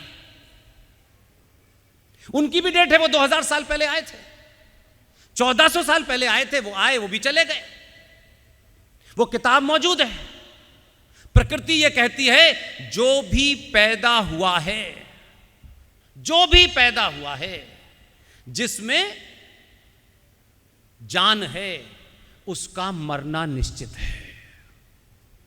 इसलिए सारे धर्म बराबर नहीं हो सकते, क्योंकि सनातन इस सृष्टि के उत्पत्ति के साथ ही पैदा हुआ है, और जब तक यह सृष्टि है तब तक सनातन रहेगा। न सनातन को कोई मार सकता है। अपने राजनीतिक स्वार्थों के लिए दो दो कौड़ी के लोग राजनीति करने वाले सनातन को डेंगू बता रहे हैं। जो खुद शक्ल से डेंगू हैं वो सनातन को मारने की बात कर रहे हैं। सनातन अनादिकाल तक है और सनातन कोई पूजा पद्धति नहीं है। यह मंदिरों का कंसेप्ट बहुत बात का है। सनातन शुद्ध रूप से अगर आज के बच्चे से मैं कहूं कि सनातन को हम एक्सप्लेन करें तो सनातन का शब्द का अर्थ है साइंस। ये इसलिए कहना पड़ रहा है कि शब्द साइंस बाद में आया, लेकिन आज का बच्चा साइंस जानता है, विज्ञान शब्द नहीं जानता। तो साइंस है और 5 चीजों के ऊपर यह सनातन चल रहा है। हम जाने अनजाने में कहते हैं कि ये 5 तत्व जब हमारा शरीर में से प्राण निकल जाते हैं तो हम क्या कहते हैं? हमने 5 तत्वों में शरीर को विलीन कर दिया, यही कहते हैं। ये 5 तत्व क्या हैं जो जिसके कारण ये जीवन चल रहा है? ये जैसे ही रुकेंगे शरीर समाप्त हो जाएगा और फिर आप इसे आग के हवाले कर दें या किसी कब्र में दबा दें, ये एक अलग विषय हो सकता है। आपके सन्यासी को मैं आज की बात नहीं कर रहा, आज के सन्यासी की बात नहीं कर रहा। आपके सन्यासियों को वो जो इतने पुराने पुराने थे, बरसा बरस वो जानते थे। लेकिन हमारी अवस्था यह है कि जब हमें चावल और आटे में बिकना है तो सन्यासी की बात हमारी समझ में कैसे आएगी? उस सन्यासी ने हजारों साल पहले आपको उस तरीके से मैसेज दिया जैसे हमारे समाज में मां देती है। मां से बड़ा विद्वान दुनिया में कोई हो नहीं सकता। और उसने एक सिंबल से जोड़ा, क्योंकि वो जानता था कि ये समाज इतना समझदार नहीं है, इतनी निटिगिटी नहीं जानता है। तो उसने आपको जोड़ करके कहा अभी इतना ही करना है। सुबह उठ करके जब सूरज निकलने वाला हो, जब रात भर सारे पेड़ कार्बन डाइऑक्साइड देते हो, उस वक्त तो ये वर्ड था ही नहीं, लेकिन तब भी ऐसे ही होता था। ऐसा थोड़ी नहीं था क्या कहते कि 14 के बाद ऑक्सीजन देने लगा, उस वक्त भी ऐसे ही था। लेकिन उसका नाम कार्बन डाइऑक्साइड नहीं था, ना ऑक्सीजन था। आपके ऋषि मुनि ने कहा कि सुबह उठ करके जब आप सूरज निकलता है, उसकी पहली किरण निकलती है, तो जो पर्यावरण होता है उसमें सारा पेड़ पौधे कार्बन डाइऑक्साइड रात भर छोड़ते हैं जो शरीर के लिए नहीं होती। और जैसे ही सूरज निकलता है वही पेड़ जब उस सूरज की किरण से टकराते हैं तो प्रचुर मात्रा में ऑक्सीजन होती है। तो आज के बच्चों के लिए तो सुबह उस वक्त होती है जब दोपहर हो चुकी होती है, तो उन बेचारों की गलती नहीं है। लेकिन उस वक्त यह कहा गया आपके सन्यासी ने कि सुबह उठ करके सूरज की तरफ मुंह करके आंखें खोल करके एक लोटा पानी सूरज को चढ़ाना। वो वहां से शुरू किया, उसमें साइंस थी, लेकिन अब हम आंखें बंद करके चढ़ाते हैं। जब सूरज की किरणें निकलती हैं और वो पानी से टकराती हैं तो जितनी रोशनी की किरणें होती हैं वो एक जगह आ जाती हैं और आप आंखें खोल करके सूरज की तरफ देखते हैं। वो पानी आपकी आंखों को खुला रखता है और पूरे दिन के लिए आपको शरीर को जो अग्नि चाहिए होती है वो सूरज यहां देता है, फिर आप पूरे दिन काम कर सकते हैं। तो 5 तत्वों में से अग्नि आपको मिल गई। और फिर उसी सनातन में आज एनवायरमेंट मिनिस्ट्री है, आज क्लाइमेट चेंज पे अरबों खरबों रुपया खर्च हो रहा है। लेकिन उस ऋषि मुनि ने हजारों हजारों साल पहले एक सिंबॉलिक तरीके से, क्योंकि मनुष्य को या किसी छोटे बच्चे को समझाने के लिए कभी किसी सिंबल का इस्तेमाल करना पड़ता है, उसने कहा कि पूरे दुनिया में इस सृष्टि में सनातनी हिंदुओं एक ही काम करना है, एक पेड़ को प्रोटेक्ट करना है। लेकिन जब वो ये कहता कि पेड़ को प्रोटेक्ट करना है तो शायद आपको समझ नहीं आता, क्योंकि उस जमाने कोई शिक्षा वगैरह ऐसी नहीं थी। लोग हमेशा अपने स्वामी की बात सुनते थे और उसको मानते थे, तर्क कम करते थे। उसने कहा सिर्फ एक पेड़ को बचाना है, इसलिए उस पेड़ की पूजा करनी है। पूरे ब्रह्मांड में एक ही पेड़ है जिसकी सनातनियों तुम्हें पूजा करनी है। पूजा करने का मतलब उसने ये नहीं कहा था कि जड़ में जाके दिया रख देना, उसको प्रोटेक्ट करना, क्योंकि पूरे ब्रह्मांड में एक ही पेड़ है जो पीपल का पेड़ है, जो 24 घंटे ऑक्सीजन देता है, इसलिए उसको प्रोटेक्ट करने के लिए किया उसने। तो पीपल को आपकी आस्थाओं से जोड़ा। और फिर क्या है, पानी। पानी आपके जीवन के लिए है कि नहीं है? आप भारत में किसी नदी में चले जाएं, किस नदी का नाम, कोई गंगा मां है, कोई जमुना मां है, कोई सरस्वती है, कोई कृष्णा है, पिताजी के नाम पे क्यों नहीं है? क्यों नहीं है? मां हमारे साहित्य में, संस्कारों में दुनिया की सबसे पवित्र और दुनिया का एकमात्र सच है मां। आप कह सकते हैं ये मैं क्यों कह रहा हूं? मां ने ही मुझे अपने पेट में 9 महीने रखा है। इसलिए हम जब अनकॉन्शियस माइंड से देखते हैं तब हमको पता चलता है, नहीं हम लोग रटी रटाई बातें करते हैं। क्या किसी ने सिलेबस बनाया था कि सीताराम कहना, राधा कृष्ण कहना? कोई सिलेबस में लिखा हुआ था क्या ये? या आपके सबकॉन्शियस माइंड में था कि मां सीता के बाद राम आएगा, राधा के बाद कृष्ण आएगा?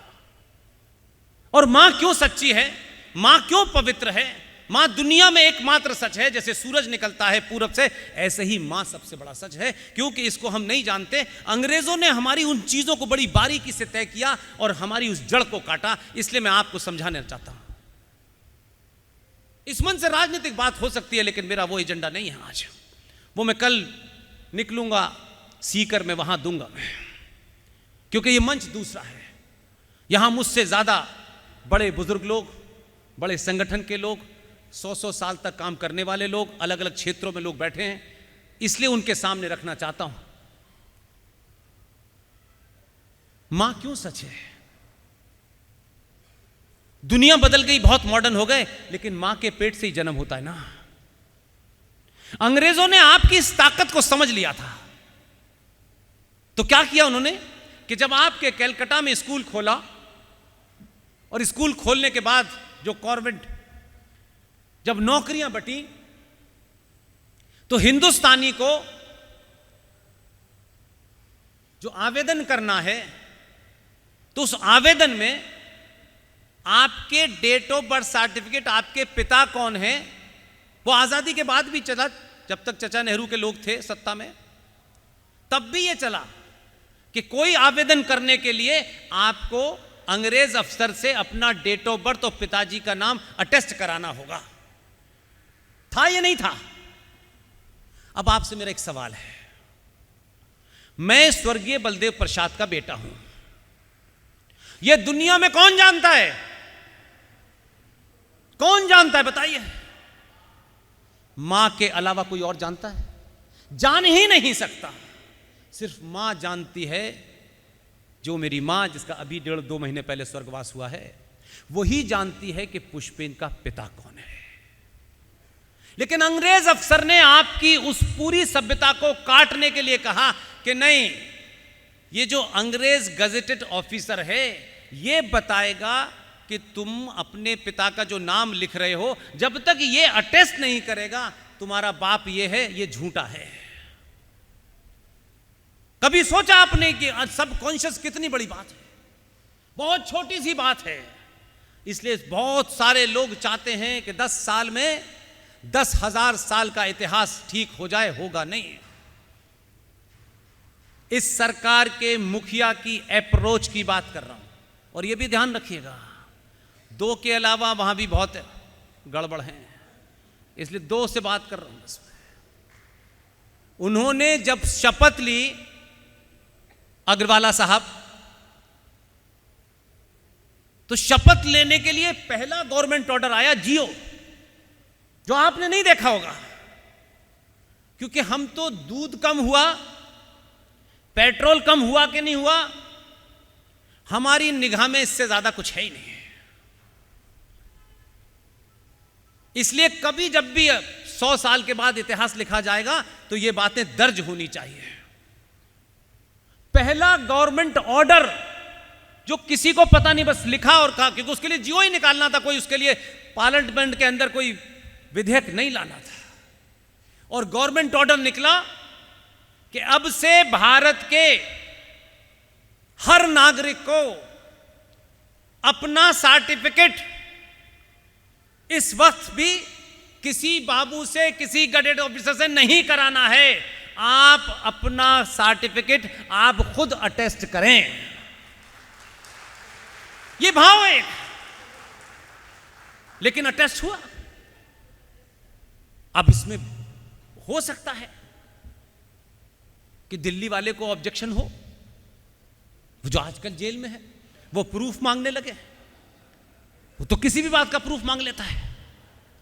तो मैं ये कह रहा हूं कि आप जब इस बैकग्राउंड में चीजों को देखते हैं, तब मुझे लगता है कि जिसकी तरफ हमें ध्यान देना चाहिए, आपको देना चाहिए, देश इतना सा है। देश एक भूमि के टुकड़े को कहते हैं। उस भूमि के टुकड़े की रक्षा करने के लिए सेना है जिसे तनख्वाह मिलती है। उस भूमि पे लॉ एंड ऑर्डर मेंटेन रहे, उसके लिए पुलिस है, पुलिस भी सरकार की नौकर है। उस पे शिक्षा व्यवस्था है। यानी देश के जितने भी अंग हैं सब पेमेंट पे काम करते हैं कि नहीं करते हैं? इवन आपके बिना मर्जी के चुन के जाने वाले लोग 65 लाख रुपए लेते हैं। तो जितने भी सरकार के अंग हैं, यानी देश को चलाना, देश को न्यायपालिका देना, पुलिस देना, शिक्षा देना, सब कुछ सरकार तय करती है और सरकार उनको तनख्वाह देती है। तो राष्ट्र क्या है? राष्ट्र, इसकी परिभाषा को मैं बार बार बोलता हूं, ये मेरी नहीं है, ये किसी की है नहीं, लेकिन मैं एक लंबे किताबें पढ़ने के बाद इस पे पहुंचा हूं। राष्ट्र चलता है, सरकार राष्ट्र नहीं चलाती। सरकार देश चलाती है, कीमतें घटा दो, कीमतें बढ़ा दो। लेकिन जब राष्ट्र के वो नागरिक, राष्ट्र में पैदा रहने वाले लोग जब लालची हो जाते हैं, तो आपके राष्ट्र में किस तरह सरकार इंटरफियर करती है, क्योंकि आप तो सरकार के भरोसे हैं। सरकार को 10 करोड़ लोग, 20 करोड़ लोग चुनते होंगे और सरकार चलती रहती है, ऑटो मोड पे चलती है। कुछ सरकार बदलाव भी करती है तो संविधान में करती है, संसद में करती है। लेकिन आप जब कमजोर होते हैं, आप जब लालची होते हैं, तो सरकारें कैसे आपके सरोकारों में दखल देती हैं, ये बात जानने की ज्यादा जरूरत है। आप चुप हो गए, आप तो बस सरकार पे भरोसे हो, आपकी अपनी कोई जिम्मेदारी नहीं है। इसलिए इस देश की सरकार का एक अंग, जिनका काम है न्याय देना, वो कानून के जानकार हैं। कानून पे कोई भी डिबेट करें, मुझे उस पर कोई सवाल नहीं खड़ा करना।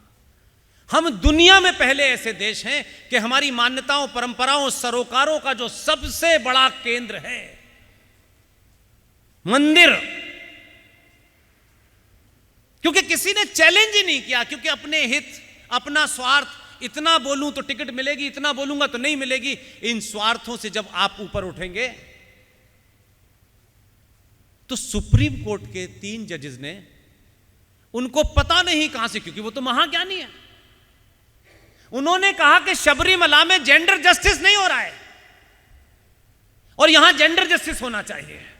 अब मुझे यह नहीं पता कि उनके घर में उनके साथ जस्टिस होता है कि नहीं होता है, लेकिन उन्होंने ये बात दे दी, ये ऑर्डर पास कर दिया कि शबरीमला मंदिर के अंदर महिलाओं का 1 महीने में वो जब नहीं जाती, रोक लगी हुई है, तो उस पे भाई ये तो जेंडर जस्टिस होना चाहिए।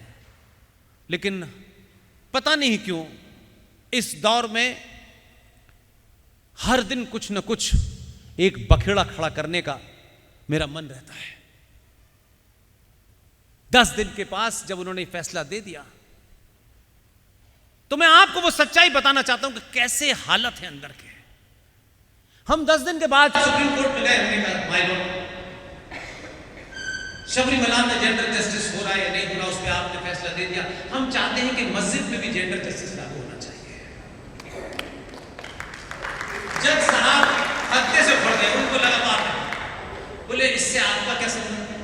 मैंने कहा हम भारत सेक्युलर देश है, मस्जिद में भी औरतें अपने मुसलमान भाइयों और पिताओं और बेटों के साथ में नमाज पढ़ें। भाई साहब उन्होंने हमारी पिटीशन रिजेक्ट की, क्योंकि वो ये जानते थे कि चैम्बर से निकल के घर जाएंगे तो सड़क पे जस्टिस हो जाएगा। इसे कहते हैं डर। आप जिनसे जस्टिस मांग रहे हैं वो अपने घर में जिनको जस्टिस नहीं। शबरीमला में इतना हमारे यहां बखेड़ा खड़ा हुआ, लेकिन किसी ने भी उसका साइंटिफिक जवाब नहीं दिया, क्योंकि हम मंदिर भी, माफ कीजिएगा मेरी बात को देख मत लीजिएगा, मैं बहुत ब्लंट आदमी हूं और इसी कारण सुनने आए हैं। मुझसे कोई अच्छी बात की तवक्को मत कीजिए। हम 90% लोग मंदिर जाते हैं और कोई काम लेके जाते हैं, जैसे अफसर के पास लेके जाते हैं, और जैसे फाइल के नीचे 1000 का नोट लगाते हैं वैसे मंदिर भी जाते हैं। और आपका बेटा पास हो जाए तो आप भगवान मेरा बेटा पास कर दो, मैं 100 रुपए का प्रसाद चढ़ाऊंगी। और काम के हिसाब से करते हैं, बेटी की शादी हो जाए मैं भंडारा कराऊंगी। और अगर उस भगवान उस मंदिर ने आपकी मुराद पूरी नहीं की, आप भगवान दूसरा मंदिर शुरू कर देते हो। 33 करोड़ मंदिर होने के बावजूद भी, देवी देवता होने के बावजूद भी आपकी भूख नहीं मिटी। अब आपने चांद मियां को भी मंदिर में बैठाया है, अब उससे भी मांगने चले जाते। ये मंदिर आपको कभी आपके लालच की पूर्ति करने के लिए रखे गए हैं। ये मंदिर सिर्फ मूर्ति नहीं है, ये मंदिर शुद्ध अनादिकाल से साइंस के ऊपर बने हुए हैं। ये शिवलिंग आप गए, आपने पानी चढ़ा दिया, आपको नहीं पता, कुछ मैं करूं, सब कुछ अवेलेबल है भाई। फ्रांस में कौन सी फैशन चल रही है इसकी चिंता मत कीजिए। और तैमूर की अपनी सुंदरता की परिभाषा नहीं होती मेरे भाई।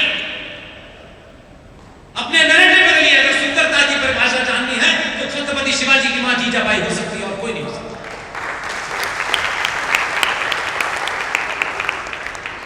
इसलिए आप जब मंदिर जाते हैं तो जो वहां पुजारी बैठे हैं वो भी इसी समाज से गया है। आपके मन में कुछ और है लेकिन मंदिर कुछ और है। ये जो ज्योतिर्लिंग है, जो शिव के मंदिर हैं, चाहे महाकाल में हो चाहे बनारस में हो, पढ़िए जाकर के आज सब कुछ अवेलेबल है। क्यों मंदिर में शिवलिंग में पानी चढ़ाया जाता है? कंटिन्यूअस चढ़ता है उस पर पानी। आपने देखा हो कई कई जगह ऊपर मटका होता है, मंदिर बंद भी होता है तब भी होता है। क्यों होता है? भगवान राम के सर पे क्यों नहीं होता? ये शिवलिंग जितने भी बने हुए हैं, जो इनकी पूरी श्रृंखला है, उसी श्रृंखला के नीचे जहां जहां है, जहां से रेडियो एक्टिव निकलती है, उस पूरी श्रृंखला पे खास दूरी पे उस जगह शिवलिंग बने हुए हैं। और जो रेडियो एक्टिव होता है उसको कंट्रोल करने के लिए जगह जगह वो शिवलिंग बनाए जाते हैं और उस पर निरंतर पानी चढ़ता है उसे ठंडा रखने के लिए। वो ठीक है, कोई एक जोकर है फिल्मों में कह रहा था कि शिवलिंग पे दूध चढ़ाते हैं। अरे कम से कम हम खून तो नहीं चढ़ाते।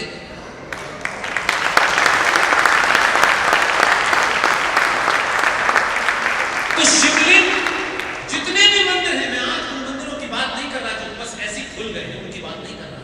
आपके अनादिकाल के सारे मंदिर शुद्ध साइंस पे रखे हुए हैं। उसकी साइंस को जानिए। जब शबरीमला में यह कहा गया कि जेंडर जस्टिस नहीं होता तो कोई बोला नहीं। एक बेटी केरल की क्रिश्चियन उसका अध्ययन देखिए, तब मुझे ये पूरी बात पता चली। उसने ये बात मुझे बताई कि ये जो महिलाओं को, हमारी मां बहन बेटियों को उस शबरीमला में महीने में एक खास दिन, जब हमारी मां बहनों के शरीर में एक प्रोसेस होता है, एक क्रिया होती है, उस पीरियड में, उस दौर में, मैं साइंटिफिक बात कर रहा हूं,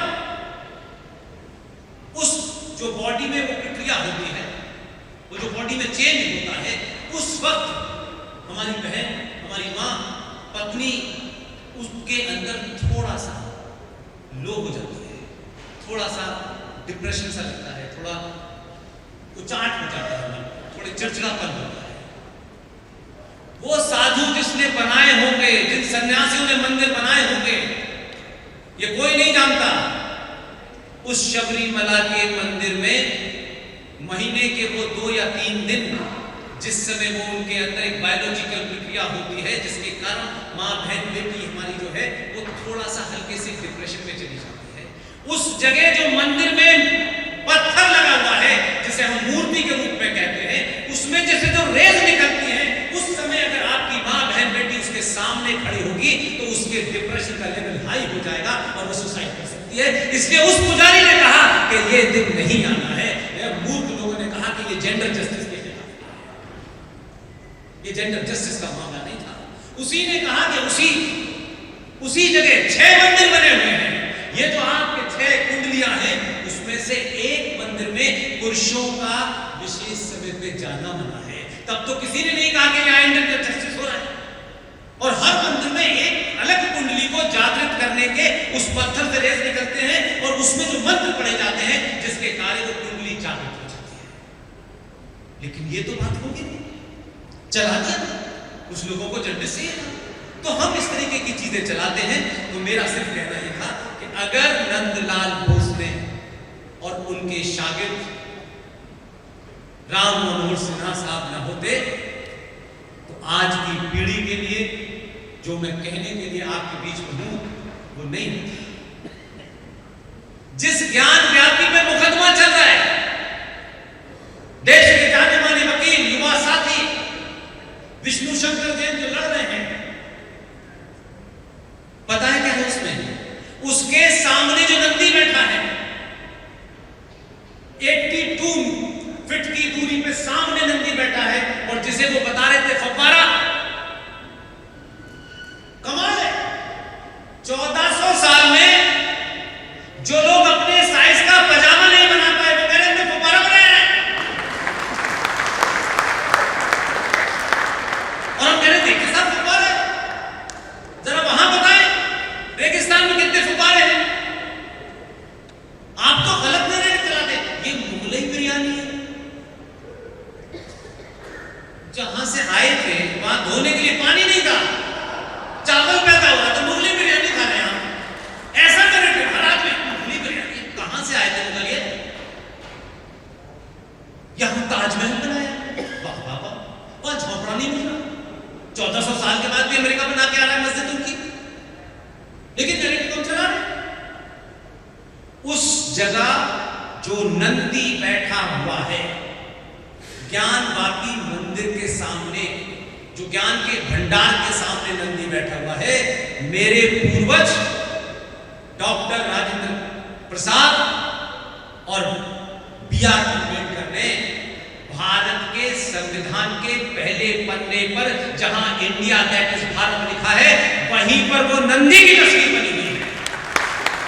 अगर ये तस्वीर संविधान में बनी हुई थी और लोगों को इस सेक्युलरिज्म के चक्कर में उन तस्वीरों को न निकाला जाता, तो ये बात सरकार की चिंता नहीं होती। हमारी मां जो घर में रामायण पढ़ती है, बच्चा बचपन में ही देख लेता कि ये नंदी है। उसी संविधान के 5वें पेज के ऊपर पुष्पक विमान से भगवान राम, लक्ष्मण मां सीता श्रीलंका से वापस लौट रही है, उसका चित्र बना हुआ है, कृष्ण का चित्र बना हुआ है। जैन मत का दर्शन है, बौद्ध धर्म का दर्शन है। उसी संविधान में छत्रपति शिवाजी है, उसी संविधान के अंदर रानी लक्ष्मीबाई है, और आपको गर्व होना चाहिए उसी संविधान में नेताजी सुभाष चंद्र बोस भी है।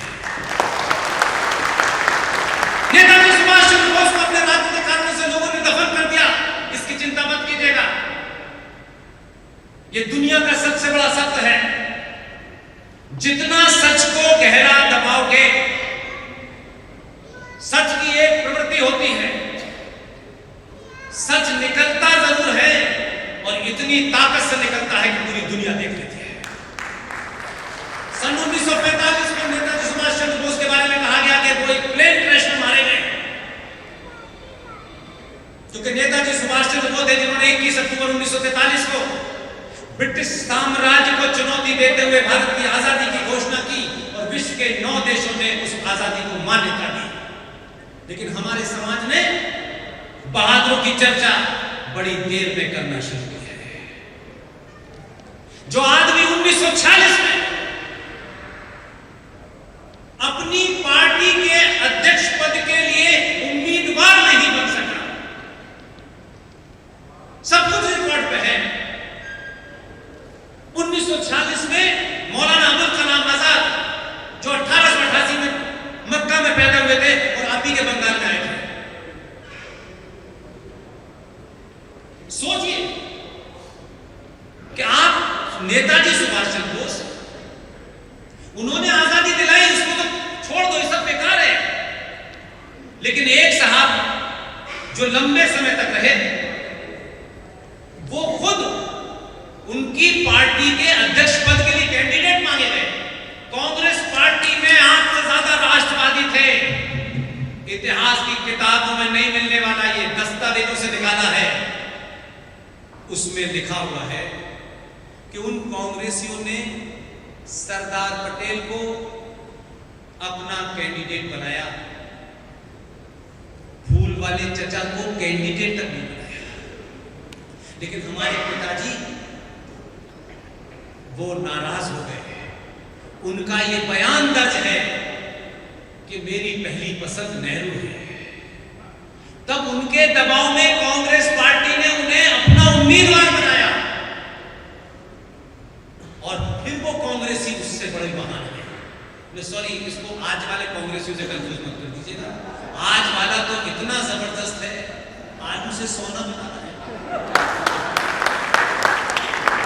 कुछ भी कर सकता है, अद्भुत ज्ञानी है। और उसको ऐसा फंसाया है ना गुजराती ने, वो मंदिर में जाके लेकर यूं तिलक लगा, वो मंदिर में जाता है और जीन्स और कुर्ते के ऊपर ही जनेऊ पहन के आ जाता है।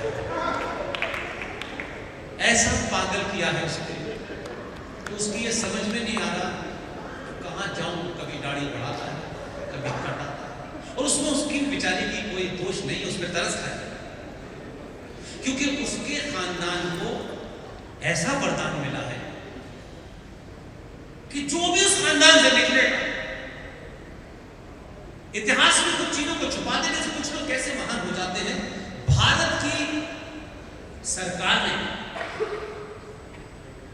1955 में या 56 में, शायद 55 में यह तय किया कि समाज में जो सामान्य नागरिक है, जो बड़े अच्छे काम करेगा, समाज को कुछ कंट्रीब्यूट करेगा, उनको कुछ पुरस्कार दिए जाएंगे। तो जो बहुत बड़ा काम करेगा उसे भारत रत्न दिया जाएगा, और फिर पद्मश्री, पद्म विभूषण ऐसे करके अवार्ड दिए जाएंगे। ये हुआ और ये तय हुआ कि प्रधानमंत्री उस कमेटी का चेयरमैन होगा। अब कमाल है, 55 में ये कमेटी बनी, प्रधानमंत्री चेयरमैन, आज वाला प्रधानमंत्री भी चेयरमैन है, क्योंकि वो तो पाई पोस्ट प्रधानमंत्री पद की है, व्यक्ति विशेष से नहीं है। लेकिन ऐसा अद्भुत कमाल भारत में हो सकता है कि प्रधानमंत्री चेयरमैन मीटिंग करने के बाद अपने आप को भारत दे दिया, खुद ही रिकमेंड कर दिया, और ये फिर सिलसिला रुका नहीं। बेटी ने 71 का युद्ध लड़ा, उसने मीटिंग की, उन्होंने खुद अपने आप को भारत दे दिया, और वो तीसरे आए थे। माता जी के निधन के बाद इस देश की महिलाओं की सहानुभूति भी कमाल की है। ऐसे कहती थी महिला, कितना भोला लगता है, कितना मासूम सा है, अरे निकाह करना है क्या, उससे देश चलाने जा रहे हो, उसमें आप मासूमियत देख रहे हो। वो जहाज चलाते चलाते देश चलाने लगा, उसको भी दे दिया। अब ये बेचारा कैसे मिले इस चक्कर में फंस गया। इसलिए जितने कर्तव्य हो सकते वो कर रहा है, और ये गलत टाइम पे फंस गया। जो आदमी कबड्डी खेलता था उससे इसका आमना सामना हो गया, तो उसको पागल करके पड़ गया। सत्ता वत्ता का तो मुझे पता नहीं, लेकिन ये आखिरी बारिश, न तो इससे कोई भारत मिलने की उम्मीद थी, और जो थोड़ी बहुत है वो उसने इस वाले ने बिल्कुल समाप्त कर दिया उसे। इसलिए चलिए क्या कर सकते हैं, भारत राष्ट्र नहीं था, लोकतंत्र खतरे में है। इस पार्टी से जितना देश खतरे में, उससे लोकतंत्र कभी खतरे में नहीं है। इस पार्टी ने संविधान की रक्षा करने की यात्रा निकाली है, लेकिन कमाल की यात्रा है। देश को पूछना चाहिए, राजनीतिक दलों को पूछना चाहिए। भाई, मैं पॉलिटिकल आदमी नहीं हूं। देश 1976 में सेकुलर हो गया। हमने ये बीमारी मान ली कि चलो भाई सेकुलर हो गया, अब सब बराबर है। यही मानते ना? हाँ या ना बताइए। सेकुलर का मतलब यही कि सब बराबर। जब ये देश बराबर है, सब बराबर है, तो आर्टिकल 25 क्या कहता है, जिसको कल अश्विनी जी डिटेल में आपको बताएंगे। फिर भारत के संविधान ने सनातनी हिंदू को, और इस संसद ने पिछले 70 साल में, तथ्यात्मक तौर पे कह रहा हूं, कोई कॉमा फुल स्टॉप इधर से इधर नहीं हो सकता, भारत का सनातनी नागरिक आज की डेट में भारत के संविधान ने उसे 8वें दर्जे का नागरिक बना दिया है। यह चर्चा का विषय होना चाहिए। हमसे कहा जा रहा है आप टैक्स दीजिए, हमसे कहा जा रहा है आप सब बराबर है, आपके अधिकार बराबर है। हाँ, मान लिया भाई, लेकिन अधिकार बराबर है तो फिर इस देश की संसद को किसने यह अधिकार दिया? अगर स्टेट का रिलीजन ओपन हो, जैसे पाकिस्तान का रिलीजन ओपन है, इस्लामिक देशों का रिलीजन, कि स्टेट का रिलीजन इस्लाम है, तो ओपन हो गया कि स्टेट इस्लाम के नियमों से चलेगी। इसलिए जो लोग इस्लाम में बिलीव नहीं करते उनके लिए विशेष प्रोविजन अलग से करे जाएंगे। यही होना चाहिए। लेकिन भारत का तो स्टेट रिलीजन तय नहीं है। जब भारत का स्टेट रिलीजन तय नहीं है और स्टेट सेकुलर है, जब सब बराबर है, तो माइनॉरिटी कमीशन क्यों है, माइनॉरिटी मिनिस्ट्री क्यों है, वक्फ बोर्ड क्यों है, सर्चर कमीशन क्यों है, प्लेसेस ऑफ वर्शिप 1991 क्यों है, मुस्लिम एजुकेशन बोर्ड क्यों है, फिर पूरे देश में एक शिक्षा क्यों नहीं है? इस पे बात नहीं होगी, इस पे बात करिए। इस देश में ऐसे जघन्य अपराध हुए हैं आपके और हमारे सोने के कारण। इसलिए जहां हिट करना है, शत्रु भी ये चाहता है और राजनीतिक दल भी चाहते हैं कि ये हमारे सरदर्दी हमसे न कराई जाए तो अच्छा है।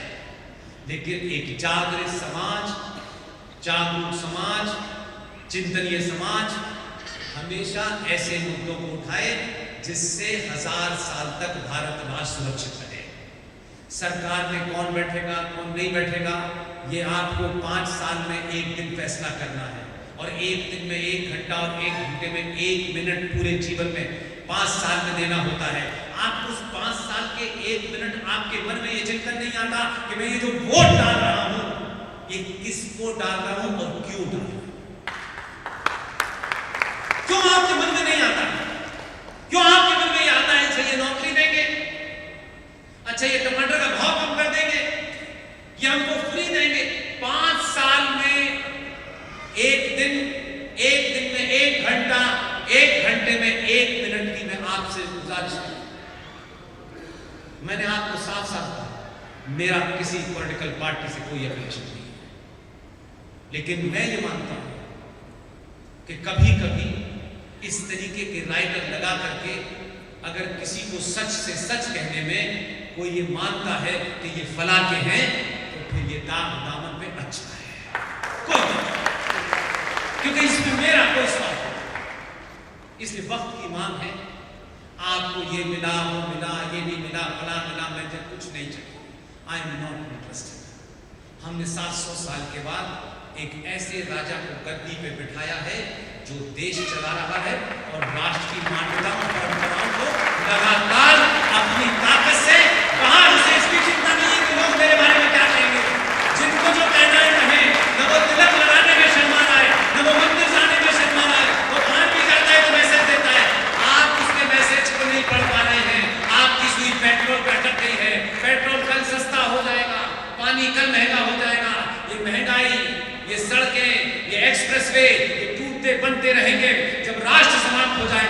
फिर ये खाली हो जाएगा, कुछ बचेगा नहीं। राष्ट्र आत्मा है, आत्मा को बचाने का काम आपका है, सरकार का नहीं है। मंदिरों की देखरेख आपकी जिम्मेदारी है, सरकार की नहीं है। इसलिए मैं आपसे विनती करता हूं, 1995 में बोर्ड के अंदर अमेंडमेंट हुआ, 2013 में संसद में कानून पास हो गया। ऐसा नहीं था कि आपके लोग वहां पार्लियामेंट में नहीं थे। मैं ये मानता हूं कि अगर मैं यहां खड़ा होकर के चिल्ला सकता तो पार्लियामेंट में जो आपके थे, जिन्हें आप अपना कहते हैं, वो चिल्लाए क्यों नहीं? खत्म। वो चिल्लाते तो कुछ नहीं होता, मेरे चिल्लाने से ये कुछ नहीं हो रहा कि कुछ बदलने वाला है। मेरे चिल्लाने से सच सुनने के बाद लाखों लोग अपने अपने शहर में चिल्ला रहे हैं। हम नहीं चिल्लाए। वक्फ प्रॉपर्टी कानून के बारे में कौन जानता था? किसी को नहीं पता। पेट्रोल की कीमत मैं कह रहा हूं 1000 रुपए हो जाए, मुझे कोई फर्क नहीं पड़ने वाला। ये जो भारत माता है जिसका नारा हम लगाते हैं, अपने दिल से पूछिए कि अगर भारत माता की जय हम करते हैं तो भारत माता क्या है? कोई देवी नहीं है। इस धरती को, जिस धरती ने हमें जन्म दिया है, इस भारत माता को हमने बेच दिया है। पार्लियामेंट में खड़े होकर के बेचा है और बोलते नहीं है। अब जो बोलते हैं कुछ लोग नाराज हो जाते हैं।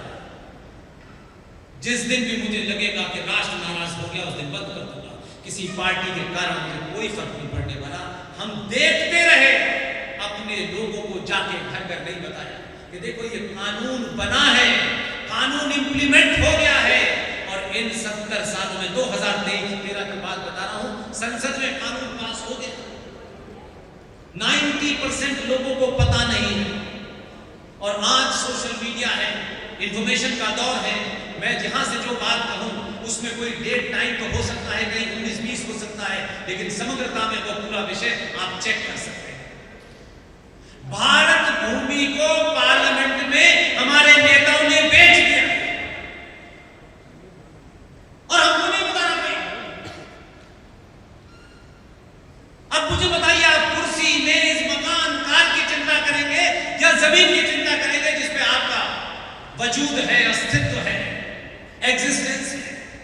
क्या प्रायोरिटी है आपकी? आपके घर में कोई घुसे तो आप अपने कप प्लेट बचाएंगे या घर बचाएंगे? 2013 में संसद के अंदर वक्फ प्रॉपर्टी कानून पास हुआ और इस कानून के तहत ये वो कानून है जो दुनिया के किसी इस्लामिक देश में नहीं है। लेकिन यहां तो लोगों को कोई फ्री कुछ दे दे, भीड़ लग जाएगी, मार काट लग जाएगी। और वैसे हम इतने सम्मानित लोग हैं, इतनी हमारी ईगो है कि अपने सगे भाई से 2 गज जमीन ज्यादा दे दें तो महीनों मुकदमा चलता है, महीनों लोग मारे जाते हैं। लेकिन हमारी पूरी भारत माता चली गई हाथ से, इस पे चर्चा ही कोई नहीं करना चाहता। वक्फ प्रॉपर्टी कानून 2013 के हिसाब से सेक्शन 40 जब ये पास हुआ तो ये कहा गया कि ये जो आपने इतना बड़ा सुंदर सा हॉल बना रखा है और इस हॉल का कोई मालिक होगा, किसी के पास इसके जमीन के कागज होंगे, पानी बिजली का बिल होगा। वक्फ प्रॉपर्टी कानून ने, वक्फ प्रॉपर्टी बोर्ड नाम की एक प्राइवेट दुकान है मुसलमानों की, सत्ताओं ने किस तरीके से सत्ता में बने रहने के लिए भारत माता का सौदा किया है, ये आपको जानना जरूरी है। और नेता अगर ये तय कर लेंगे तो क्या भारत के 80 करोड़ सनातनी चुप बैठे रहेंगे? एक बार जोर से जब बोलेंगे तो कोई बड़े से बड़ा नेता भी आपसे गद्दारी नहीं कर सकता। नेता को आपको से डरना चाहिए, लेकिन हम नेता से डरते हैं, ये उल्टा होता है। वक्फ प्रॉपर्टी का मुझे उम्मीद थी,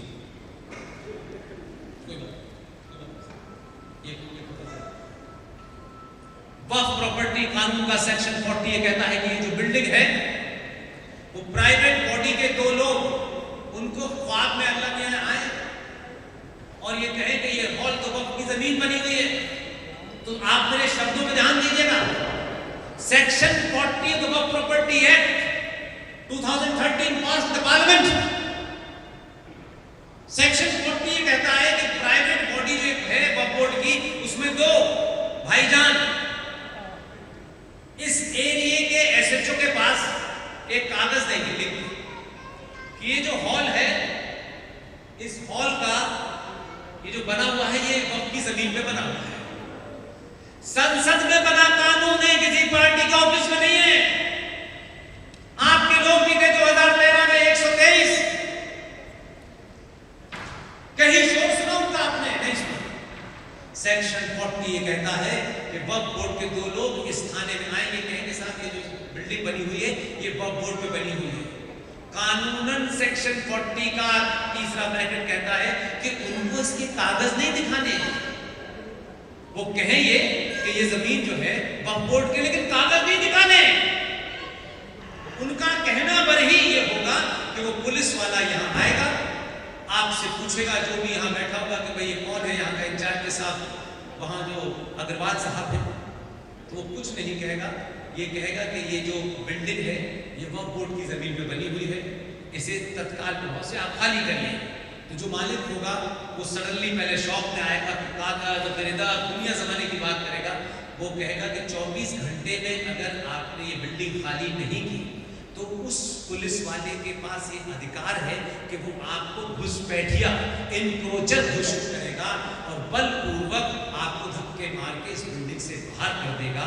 इस बिल्डिंग पे ताला लगेगा और चाबी वक्फ बोर्ड के पास चली जाएगी।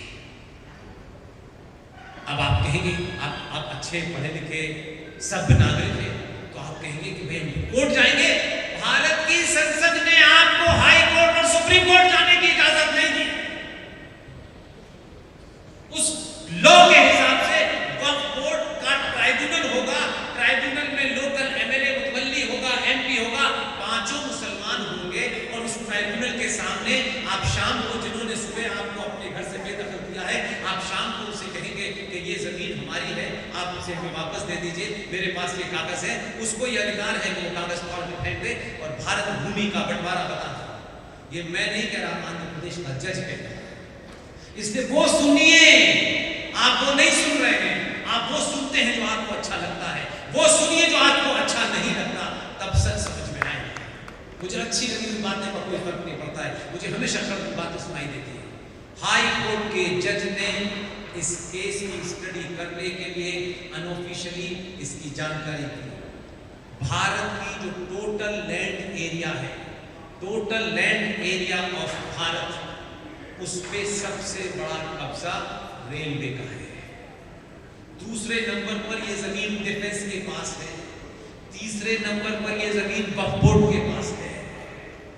और वो जो 22 करोड़ भाईजान है, जो second largest majority of this country, suddenly become a minority of this country. इस देश में 1.5% जैन, 2.25% सिख, 35,000 पारसी, 1.5% बौद्ध, 1.5% क्रिश्चियन, इन तीनों चारों को पांचों को मिला दे तो टोटल 6% होता है। लेकिन भारत में ना यूएनओ का कोई चार्टर माना जा रहा, ना कोई दूसरा चार्टर माना जा रहा, यकायक 22 करोड़ मुसलमान भी इस देश में माइनॉरिटी में है। और आप क्या कहते हैं? मुसलमान माइनॉरिटी में है। और माइनॉरिटी का नैरेटिव ये बना दिया है कि माइनॉरिटी का मतलब मुसलमान। इसलिए 3,000, पहले 5,000 करोड़ का बजट था स्ट्रक्चर कमीशन में, उसे चिल्ला चिल्ला करके मैं नहीं जानता, फिर मैं कमेंट नहीं करना चाहता, क्योंकि मैं इस पे इस बात का यकीन है कि जिस दिन भी उसको वहां की परिस्थिति ठीक लगेगी तो जैसे बहुत काम हुए वो भी होगा। लेकिन मेरा काम है, मैं आपसे ताली की उम्मीद नहीं करता हूं, आपसे एक वादा कराना चाहता हूं, जब तक चिल्लाते रहिए, बोलते रहिए, क्योंकि बच्चे को मां दूध नहीं देती है तो वो रोता है, नहीं देती है तो गिलास तोड़ देता है, वो उस वक्त तक चिल्लाता रहता है जब तक मां दूध नहीं देती। आप इस विषय को जनमानस के बीच में उठाइए, तब जाकर के सत्ता को लगता है कि मुझे वोट देने वाले तैयार हो गए हैं।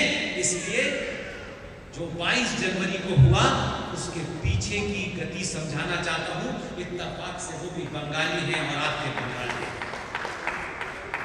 जब उनकी समझ में नहीं आ रहा था कि फैसला देना है